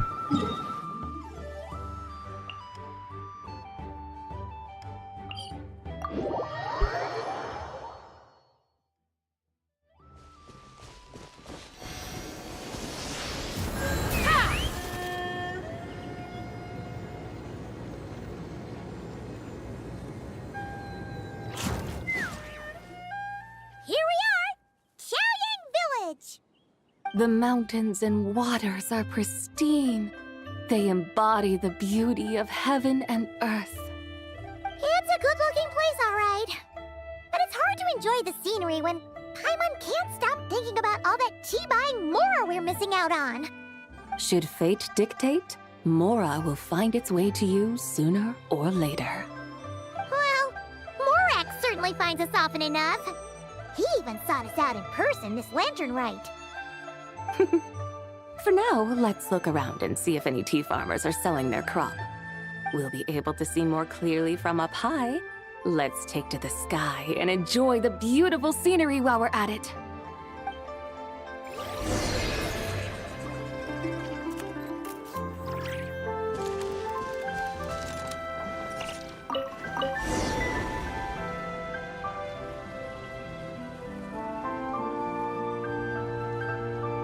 Wow! Chaoying Village looks beautiful from up here. Indeed, the houses here are quite different from those in Liyue Harbor. They follow the natural contours of the mountains, forming unique, elegant structures. Yeah! It's super beautiful! The white walls and dark tiles frame the emerald waves of the terraced fields, while the curved eaves and tall gateways juxtapose each other with grace. It's almost too beautiful to be true. The crowing of roosters and barking of dogs, the calls of farmers working the fields, a vibrant pastoral chorus overflowing with earthly vitality. Yeah, it's incredibly beautiful, huh? Have you studied the linguistic arts by some chance? Huh? Your vocabulary for beauty seems rather constrained. Paimon knows how to say pretty as well. I see. Now then, let's take a look around and see if we can find any farmers selling tea. Okay. Kaya pala, now I know Look, why. There's someone in that tea field. And they look kind of familiar. Wait, is that Lu Xiangxiang? And who is that? Oh, you'll remember her once you see her up close. Hey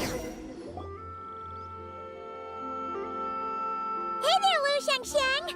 It really is you! Huh? Paimon, Traveler, and the White Horse Adeptus. Fancy seeing you here. The White Horse Adeptus has a name now. You can call her Zabai. And you are... Wait. I remember now, you're... Don't say anything about food poisoning or fish. You're the young lady who wanted to rise above the rest, are you not? Yes, that's me. but I'm in a bit of a state right now. At best, I can say I've fallen below them. Fallen below them? What happened? Remember. Like I said the last time we met, I'm being punished according to family rules. My father, mother, grandfather, grandmother, other grandfather, other grandmother. Oh, that's a lot of family members. Yeah, and on the night of Lantern Rite, they held a family meeting to discuss my situation. So, they do care about you. There's no doubt they care. But they think that since I caused all that trouble in Liyue Harbor, it shows I can't be trusted on my own. They decided to ground me. Ground you? Yeah, though they're not confining me to my room. Instead, I have to personally nurture a tea seedling until it grows big enough to be sold at market. Aw, a tiny little tea baby. Do they want you to experience what it's like to be a parent? It's supposed to cultivate my character and temperament.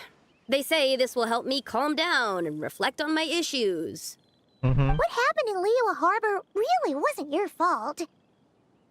Oh well, at least this punishment doesn't sound too harsh. So, how long will it take for the little tea baby to grow? Actually, I don't know. I've never grown a tea tree before. It usually takes 2 or 3 years. 2 or 3 years? Yes, the tea in this garden requires 2 or 3 years to mature. That long? Sabai, you're not making this up, are you? How do you know so much about growing tea? When the plants thrive and grow, that is the meaning of my name. I can tell at a glance when their season of ripening will come.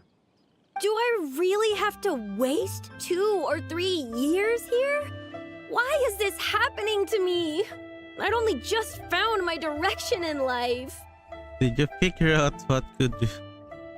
Yes, during the night of Lantern Rite, I heard many people reciting poems from Long Gone in praise of the moon.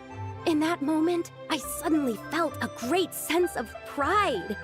I mean, I helped excavate cultural artifacts from Long Gone, so I contributed to the revival of these poems too, right? So I decided to stay with the archaeological team. I want to unearth even more history. I see. And are you sure that's what you want to do? If you don't achieve anything significant in the years to come, will you still enjoy it? Yes, because archaeology gives me that boom shakalaka feeling. Boom shakalaka, hey. Did Xiangling teach you that? That's right. I was asking her for advice. She said that if something gives you that boom shakalaka feeling, then it has to be worth pursuing. I immediately thought about how, when I'm excavating in the ruins, I always feel like there's a ghost standing beside me, and not in a spooky way. It feels like my great-great-great-great-great-grandmother patting me on the shoulder and saying, "Keep going. You're about to rediscover some grand ancestral knowledge." It started to sound like a boom shakalaka shirt of the week. Right? It feels like I've made some kind of connection with my ancestors. Isn't that amazing? Since you've made up your mind, you should give it your all. And I'd love to, but I'm still grounded. Run away, summon up a little boom shakalaka, and leave the tea garden behind. Flee this village. That might be going a bit far. You don't want to lead others astray, Sabai. Maybe you can try negotiating about your family. Yeah! Tell them about your great-great-great-great-great-grandmother. She must be the most super-duper ancestor to have ever risen above the rest, right? I'd be better off telling them about the White Horse Adeptus. After all, she's the supreme riser above the rest who saved my great-great-great-great-great-grandmother. Then it's settled. Tell your family that your decision has my blessing. Thank you, Tsubai, but I don't think cosplay is going to work on them. They won't listen. They don't need to listen. You need only follow the rules they've set out for you. What do you mean? As I'm sure you know, some ancient texts refer to the White Horse Adeptus as the Daughter of Time. My family history contains such records. But what of it? If the White Horse Adeptus were to manipulate time to make your tea seedling grow overnight, then you'd be free, correct? Is that how it works? If the White Horse Adeptus were to really get involved, my grandfather would let me leave right away. But who really believes that she'd show up and help? It's not as if you have any other options. Why not try calling out for help? It won't cost you any more. Guess I might as well. I've got no better ideas anyway. White Horse Adeptus, if you can hear me, please save me from my predicament. Overnight daw eh. Not instant. Nothing happened, as expected. Perhaps the White Horse Adeptus has already heard your prayer. Why not come back here tomorrow and take a look? By then, the seedling you planted may well have grown into a thriving tea tree. Thank you, Tsabai, for trying to comfort me. I do feel better now, kinda. But can't you really do something like that? I'm curious to find out. Oh, it's getting late. Why don't you all stay at my house tonight? My family may be strict with me, but they're always welcoming to guests. That sounds great! Let's get some sleep and then come back here tomorrow to see if our tea baby has grown.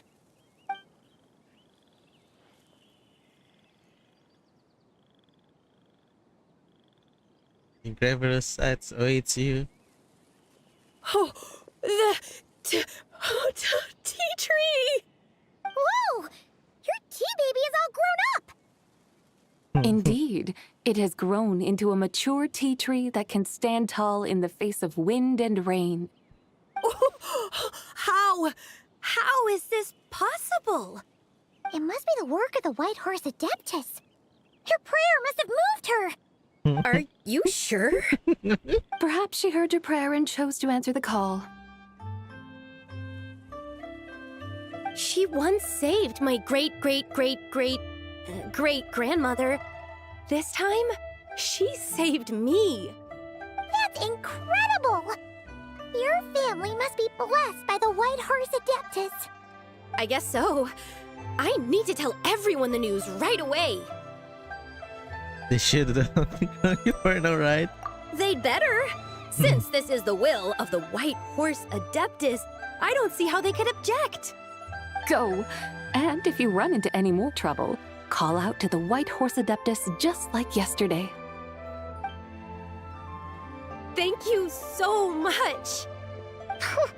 Paimon really thought you were going to use Adeptal energy to make the tea baby grow, Zabai. When an Adeptus exerts effort, consuming their energy, is that not using Adeptal energy? Oh. Alright. What are we doing out here in the middle of the night? We're here to help Lu Xiangxiang fulfill her wish, of course. Can you really make the tea baby grow? It won't be easy, but there are ways.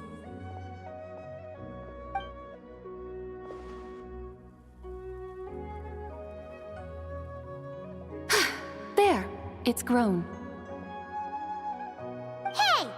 You just transplanted a tea tree from over there! Okay, I get it. So, there's a mature tea tree here now, yes? Daya. Yeah, but... And am I not the White Horse Adeptus? Well, yeah. Is this tea tree then not a manifestation of the White Horse Adeptus's will? You're not wrong. But again, there's something not quite right about this. Maybe this will become another mystical Adepti tale recorded in their family history. That would be marvelous. Paimon thinks so too. Hey, Traveler! Sabai seems to be doing much better now, don't you think? Me being outside. Oh! Paimon bets that's why Zhangli chose to send her on this errand. Why don't you continue showing her around the lure? That's a great Yeah. idea! We've already shown her Liyue Harbor, Yulong Wharf, and Xiaoying Village. How about we head to Qingce Village next? Qingce. That name sounds familiar. The scenery there is really beautiful. Pretty, too. It's the perfect sightseeing spot. How about we show you around? I must say, I have been mightily impressed by the mountains and waters of Liyue. Please lead the way, my dutiful guides. Alright, let's go!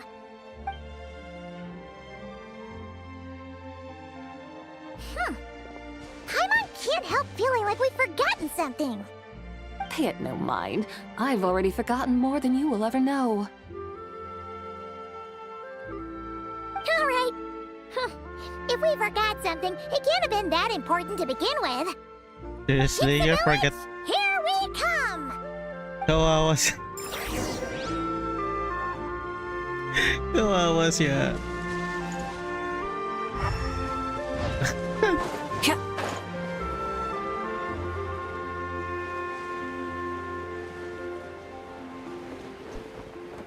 Yeah, I'm gonna check something here. Yeah. Forgetting something? Yeah, you're forgetting something to eat some. Yeah, like. Ay, mali. Wrong character. Let's fly.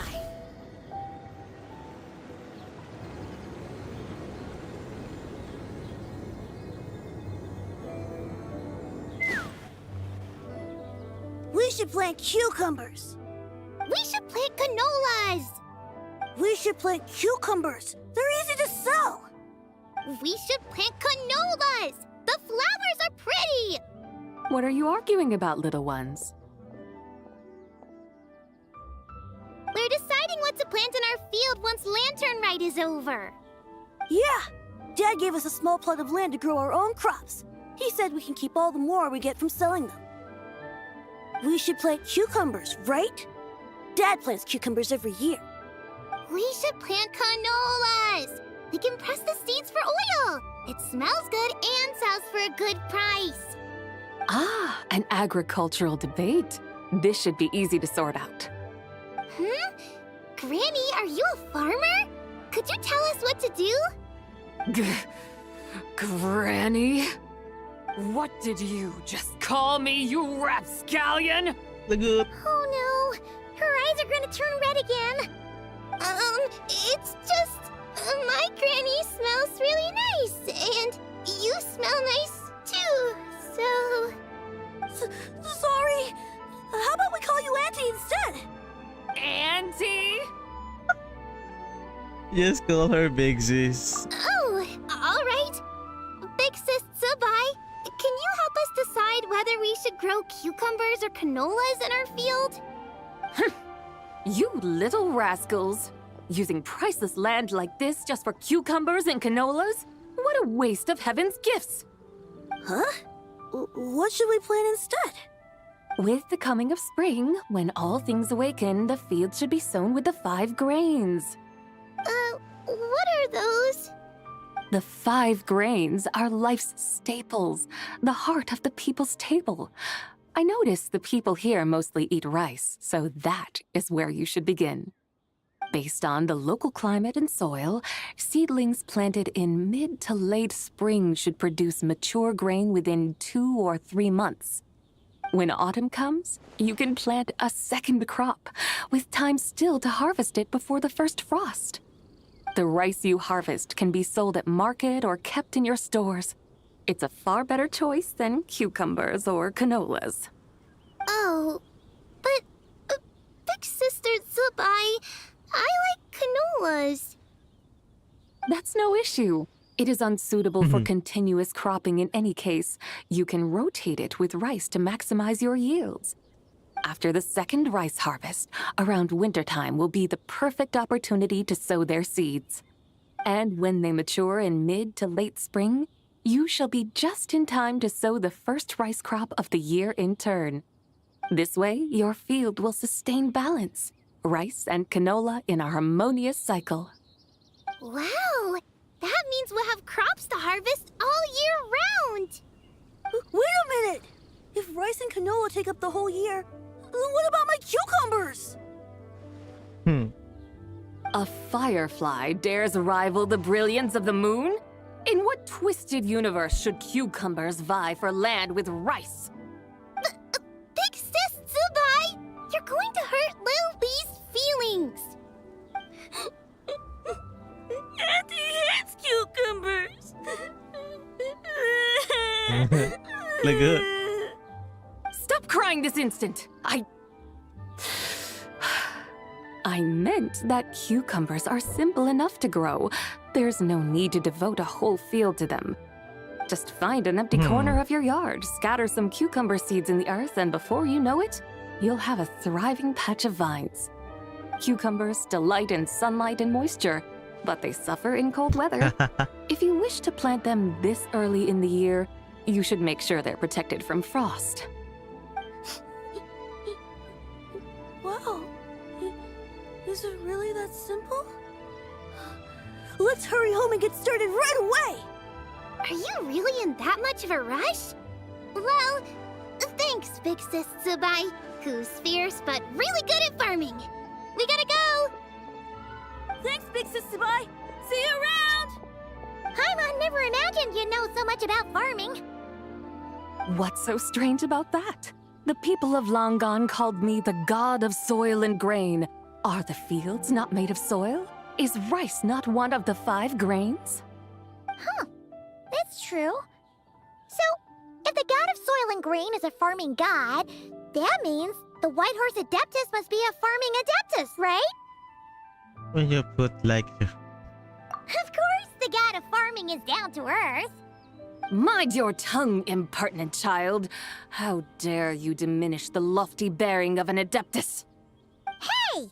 You're the one who said the god of soil and grain is all about farming. Enough! It's time for us to take to the skies once more. Join me now. Witness the majesty of mountain, water, and field, and broaden your horizons. Weird. Combine mo yung tatlo personality at once. Is your eyes still red? No, it's yellow. It's safe. It's safe. What the heck? Wow! The terraces look so pretty from up here. The mountains tower like pagodas, the hills coiling at their feet like shells. Layers built upon layers, rising and falling in harmony. A truly unique and mesmerizing sight. Thinking about it, you have a special connection to this place, you know. A special connection? Yeah!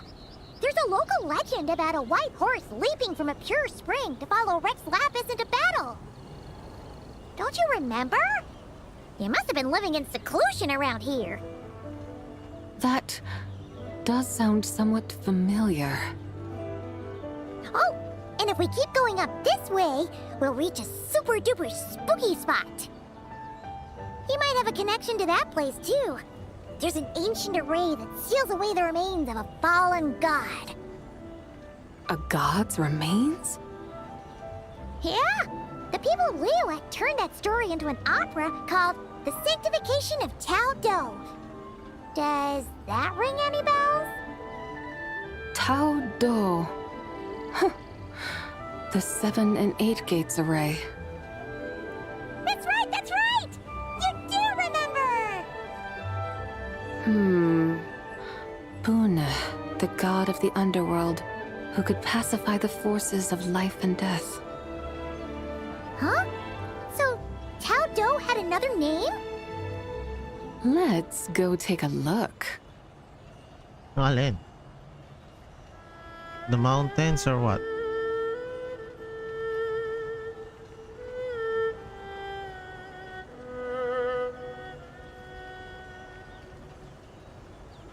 Nagkakaroon ng ano yung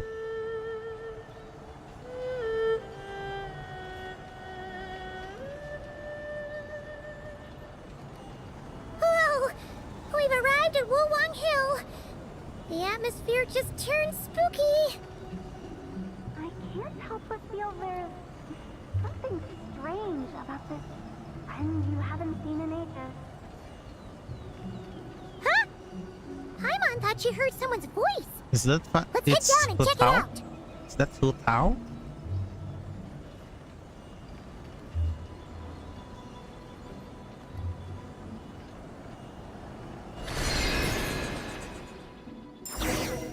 I think that's Hu Tao.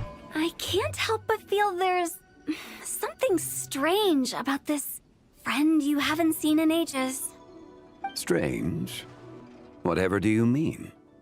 Her strangeness defies description. This Miss Zabai is a full-blown enigma, don't you think? I'm afraid I have no idea what you're talking about. Aren't you worried about sending her all the way to Yilong Wharf on her own to buy tea? What if she gets lost? Where there are people, there are paths. Now I'm the one with no clue what you're saying. She can ask for directions. And then what? She will meet strangers in unfamiliar lands, build friendships, part ways. Hers will be a long journey indeed. The further the journey, the more footprints one leaves behind. The deeper those footprints, the harder it is for time to erase them. Ah, so you want her to make new friends. I see. But from what you say, it sounds as though she's not from Liyue. I believe she was not, but perhaps she will be. You're sounding stranger by the second. Huh. Oh, over there. Oh, look who's here. Hu Tao! Zhongli! What are you doing here? Traveler, Paimon, fancy meeting in a place like this. Oh my, and Miss Zabai too. We run into each other by a chance. Sounds like fate to me. We were taking Zabai to buy some tea from Yilong Wharf. Zhongli sent her there, though she didn't even know the way, and... Oh, drat! We forgot the tea! Oh, Paimon knew we were forgetting something. Yep, sorry, I forgot to. Actually, I didn't forget. Why didn't you say so earlier then? What's done is done. There's no need to dwell on it. Fresh tea grows with each passing year. Let fate deliver it as it wills. Exactly. You can get tea wherever you go. You're hardly running low now, are you? Paimon feels a lot better now that you've said that. Still, I'm a little confused. If you were buying tea, how did you end up all the way out here? We're taking Zabai on a sightseeing tour. We started at Liyue Harbor, stopped in at Yilong Wharf, went sightseeing around Xiaoying Village, made our way to Qingce Village, and now we're here. Wow, that is quite the itinerary.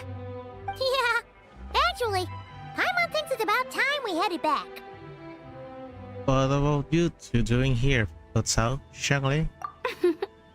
I'm here to pay my respects to my ancestors. My dear consultant kindly agreed to join me. It is Lantern Rite, after all. Adepti and ancestors should be venerated alike. Ancestors? Wait, could you be? Are you heir to the Wu-Wong kid? Or perhaps the lone butterfly of the Crimson Flame? Whoa, have you got all your memories back? Huh? Miss Zabai, you know about the Wangsheng funeral parlor and the 8 adepts? I happened to hear a storyteller expound on the sanctification of Tao Do. Lots of people know that story, sure, but very few can discern my family lineage from just a glance. Well, Zhongli, your friend here really is quite something. Unfortunately, there's no time to dally right now. We have a hill to climb. Perhaps once today is done, we can find time to chat over tea, recite poetry, and admire the moon? That would be wonderful, Director Hu. Oh, and before we go, You've been traipsing around all day. I suggest you stop off at the Wangshu Inn on your way back for a good night's rest. Wouldn't do to exhaust yourselves, Thanks for advance. Don't mention it. All right, we'll take our leave now. See you later. Chirulu. Walang ganun. Hotel's so thoughtful. Why don't we follow her advice and stay at the Wangshu Inn tonight? Sabai, you can see the whole of Dihua Marsh from up there. The view's amazing. Plus, you can sample Smiley Yin-Xiao's cooking. Wangshu, an intriguing name. It couldn't hurt to check it out. Awesome! Let's go!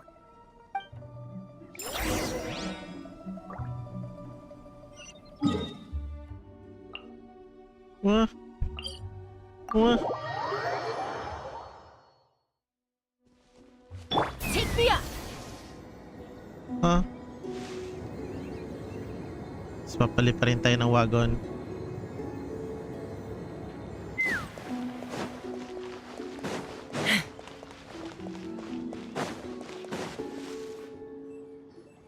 Is that towering structure Wangshu Inn?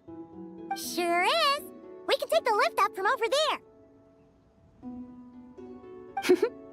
Always walking the path long trodden. Does retracing others' footsteps not tire you? Come on, get in. We'll fly to the top. Yeah, we're gonna fly again.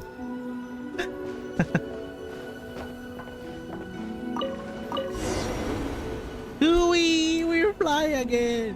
The heck? Are we really gonna fly up to Wangshu Inn? Isn't that a bit showy? All the guests are gonna see us. Is that a bad thing? To be able to witness an Adeptus. This will surely add to the inn's appeal, not to mention the room prices. The owner will thank us. You seem to really like showing off your powers. This inn's architecture is incredible, and the surrounding countryside radiates a picturesque charm. No wonder the new proprietor of the Baiju guest house thinks he can't compete and has decided to change his own establishment's name. Wait, sige. The new proprietor? Ah, you mean Lu Shengsheng's dad. So you know about that too. Personally, Paimon thinks it should go with something like Rex's Rest. That's a contender's name if Paimon's ever heard one. A fitting name indeed. So you think the guest house should change its name too? Paimon kinda thought you'd say something like, such sacrosanct traditions must never change. Time flows ever onward. Why should the rules of yesterday be carried forward into the world of tomorrow? The people of today should determine what is to be kept. Huh. You're not as old-fashioned and stuffy as Paimon thought. The years ebb and flow, seas recede to reveal fields. In the vastness of time, I am but a wild horse in a boundless sea of dust. Even Rex Lapis, having waded through the waters of the river of time, is not quite the same as before. Zhongli? What was he like before? That is another story for another time. Wait lang guys ah. Wait lang. Dali lang. We have arrived.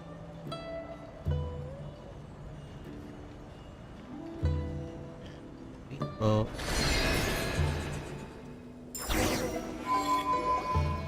Whew. This is the first time Paimon's ever flown up to Wangshu Inn on a chariot. Everything's so different when you're up high. Lang guys ah. Wait.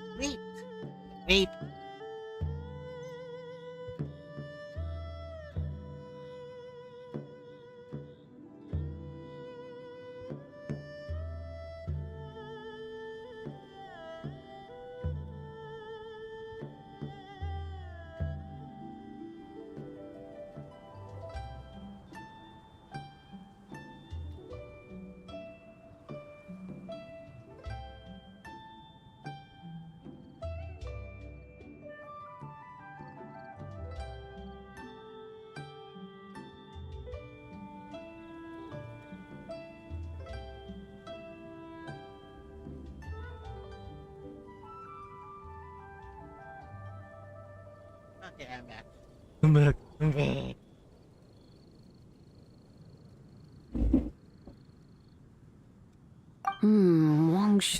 Wangshu. Like moon lanterns and Shao lanterns. Might it all be a coincidence? What's a coincidence? Do you not know what Wangshu means? Does it mean the moon? Not bad. You're clearly much sharper than your diminutive companion. Wangshu can refer to the moon, but its original meaning is actually... What? The goddess who rides the bright moon's chariot. And you must be the conqueror of demons. Chow! Paimon was wondering if we'd disturbed you by flying down from the sky. Not at all. I sensed an unusual presence long before you arrived, though I didn't expect it to be you in a flying chariot. Ah, a witness at last. I was starting to think we should fly a bit lower. It would be awfully dull if no one ends up marveling at my lofty bearing. No need. This is already showy enough. I'm not one to do good from the shadows, as Rex Lapis is wont to do. Then you must be... She, the White Horse Adeptus. Nay, I'm only cosplaying as the White Horse Adeptus, in truth. Cosplaying? What's that? Ugh, ignore her nonsense. She's a genuine article. The one and only, completely authentic White Horse Adeptus. It's just... Chow, did young Lee say anything about her being a teensy bit... not quite right? Mental instability, perhaps? Did Young Lee tell you that? No, this is my own speculation. Well, you pretty much hit the nail on the head. It's like her brain's filled with a bunch of slimes right now. All gloopy and messy. There's a hot-tempered pyro slime, a math-obsessed hydro slime, and a mischievous little animal slime. But don't tell her Paimon said that, or she'll come and tell us all off. You white-haired rascal! Do you think I can't hear you? Uh-oh! We're in for it now! White Horse Adeptus. You must be weary from your journey. Why not take a rest? Oh, yes! You must be hungry, right, Sabai? How about we get some food? The chef here is incredible!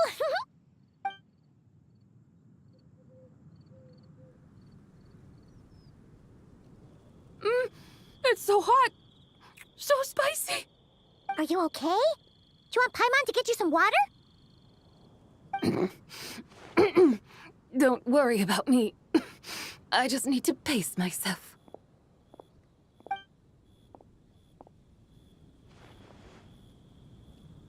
So, regarding your friend and her condition, does even the Lord of Geo have no solution? Zhongli said we should wait and she'll get better on her own. But who knows how long that's gonna take. He says two spirits only just merged. Haven't yet had... Is that why her personalities change so easily? Paimon thinks that has something to do with her 3 deadly selves. Zhongli told us that the deadly selves are impure, affecting living things that get too close. The White Horse Adeptus's remnant spirit was attached to the deadly selves for a long time. It makes sense that her temperament and memories would have been influenced by them. But Paimon still doesn't really understand what the 3 deadly selves actually are. Paimon, as you do not practice self-cultivation, I cannot help you fully understand. But you can think of them simply as emotions and desires. The act of severing the 3 deadly selves is a means of exercising wicked desires and cultivating one's true self. I believe other nations have similar practices. In Sumeru, it is known as shattering Atmagraha. Oh, so it's about emotions, desires, and attachments, that sort of thing. It includes those. I wonder, does she still remember what happened in the past? Some of it. But right now, it's like she was suddenly awakened. Like she's still half dreaming.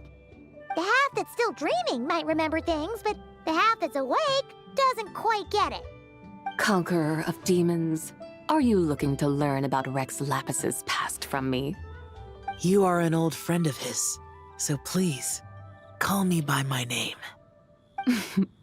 But Conqueror of Demons sounds so much more imposing. Would you like to know about Zhongli the past too? In days of yore, he was the Lord of Geo, Heaven's Star. Huh?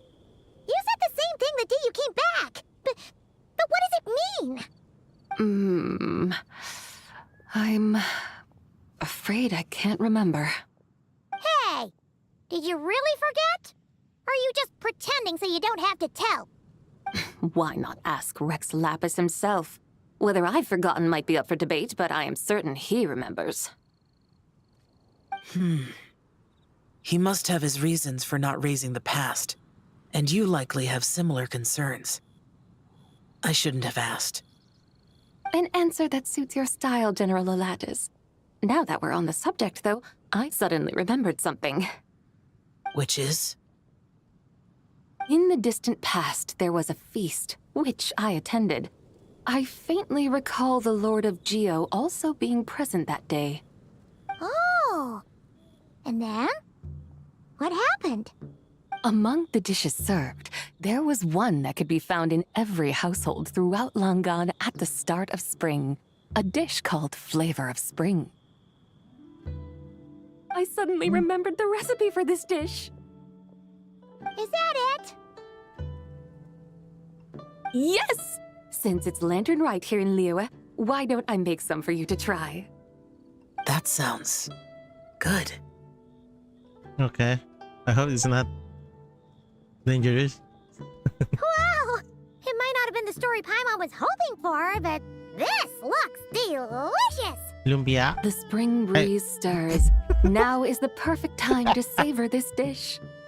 My dutiful guides have gone to great trouble to show me around Liyue. And even the Conqueror of Demons has graced us with his presence. I feel deeply honored. This Flavor of Spring is my way of expressing my gratitude. There's no need for such grand words. I have a gift for you too. What's this?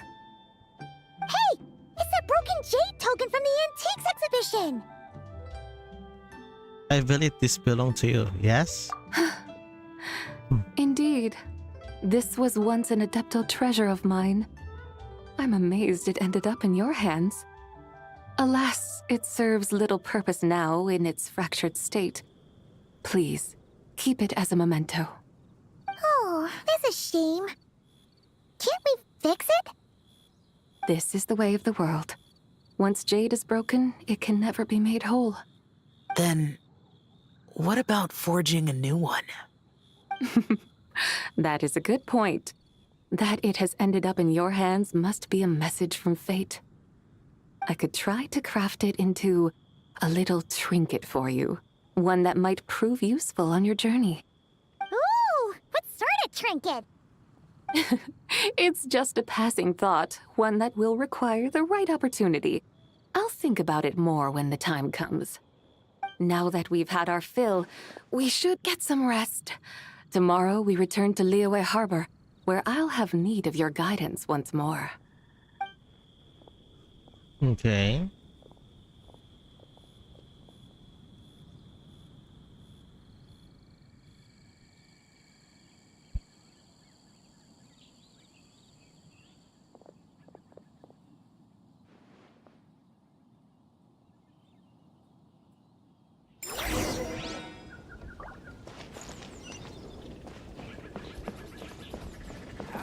Is this show still here? I'm just checking. Nah. Hindi.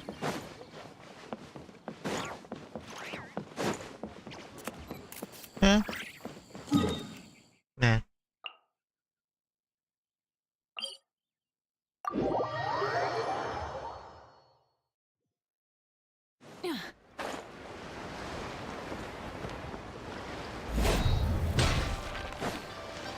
Oh, Yao Yao's new skin. Chi-Chi, the lantern rite is almost over. Do you remember how to make a Xiao lantern? Morning, split bamboo, traveler. And get silk, make Paimon. You've got it all mixed up again. They're here again. Yow! Looking good in that new outfit, huh? Hey, it's Paimon! Dr. Baiju gave this to me as a gift. How does it suit me? It suits you very well. Looks like adorable. Thank you. Wow! What happened for Baiju to suddenly give you a brand new outfit, Yao Yao? Dr. Baiju is thanking Yao Yao for teaching me to make Xiao lanterns. Chi-Chi and I were just playing together. Dr. Baiju's too kind. Oh, yeah, take a look at this. Dr. Baiju gave me these clothes, but it was Chi-Chi who wove this little basket. Wow, that's beautiful. When did you become so good with your hands, Chi-Chi? I learned to make Xiao lanterns, thanks to Yao Yao. I also made a wish. What do I always say? The White Horse Adeptus answers prayers. Come, help this old man make an offering in thanks. Huh? Mr. Liu? What did you pray for? For my idiot son to finally come to his senses and not change Baiju Guest House's name, which he has. Huh? He's keeping the old name? Listen to this. My granddaughter planted a tea seedling in our village just a few days ago. She made a prayer to the White Horse Adeptus to help it grow. Overnight, her seedling flourished into a mature tea tree. Oh, that sure does sound like a miracle. Could the White Horse Adeptus really have helped it grow? Of course she did. Oh, White Horse Adeptus, how blessed is our family over whom you keep watch. Truly, this is an extraordinary miracle. You must record it in your family history without delay. Of course. Huh? Is that you, Miss Zibai? Indeed. I have a long-term booking at your guest house. Yes, I recall. Mr. Zhongli said to charge your expenses to the Wangsheng funeral parlor, if I remember correctly. That's Young Li. Always making trouble for poor Hu Tao. Yep. I noticed when you were here last that you bear a striking resemblance to the pictures of the White Horse Adeptus in my family history. You both have golden eyes. Perhaps fate has had a hand in our meeting. And a glad meeting it is, Miss Zabai. Now, why don't I gift you some tea from my garden to celebrate this encounter? Oh, yeah. We grow Sunglaw tea there, and it has quite the reputation throughout Yilong Wharf. I hope you will accept it. Oh! Sungla, buy 10 boxes, get half off teas. Back on the menu. Buy 10 boxes, get half off? Don't be silly. This is a gift. It's free. Woohoo! Nice! Thank you so much, Boss Lu. There's no need to thank me. You're a visitor from out of town, which makes you an honored guest. Make yourself at home. Lantern Rite may have ended, but the streets are still bustling with activity. Make sure to take everything in, meet some new friends, and enjoy your time here. And that goes for you kids as well. Happy Lantern Rite. Got it, Mr. Liu. Happy Lantern Rite. Yeah! Happy Lantern Rite, everyone! Happy Lantern Rite indeed. Hey, I think that's it. And we have the lumpia recipe. Yeah, that's the Lantern Rite, sorry, if I'm not mistaken. Yep.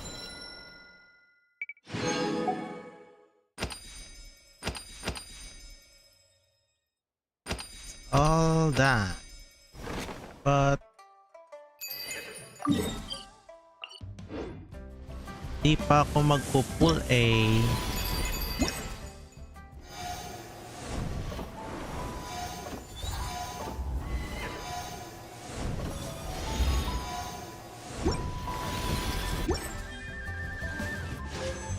Maybe sa rerun na lang?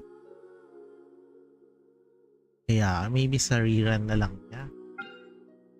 Abjungly, since kulang pa yung aking what do they call this? Pang pull? So I'm gonna pull Alice or Barca? I'm gonna check. So yeah, that is it. The Lantern Rite this year, 2026.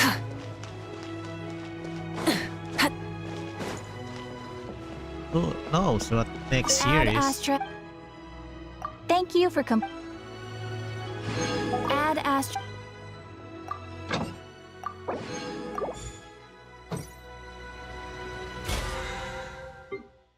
So yeah. So that is it, guys. Thank you for staying and watching. So yeah. Bye. See you tomorrow for another game stream. You know what I'm talking. It's a gacha game again. So yeah, bye bye.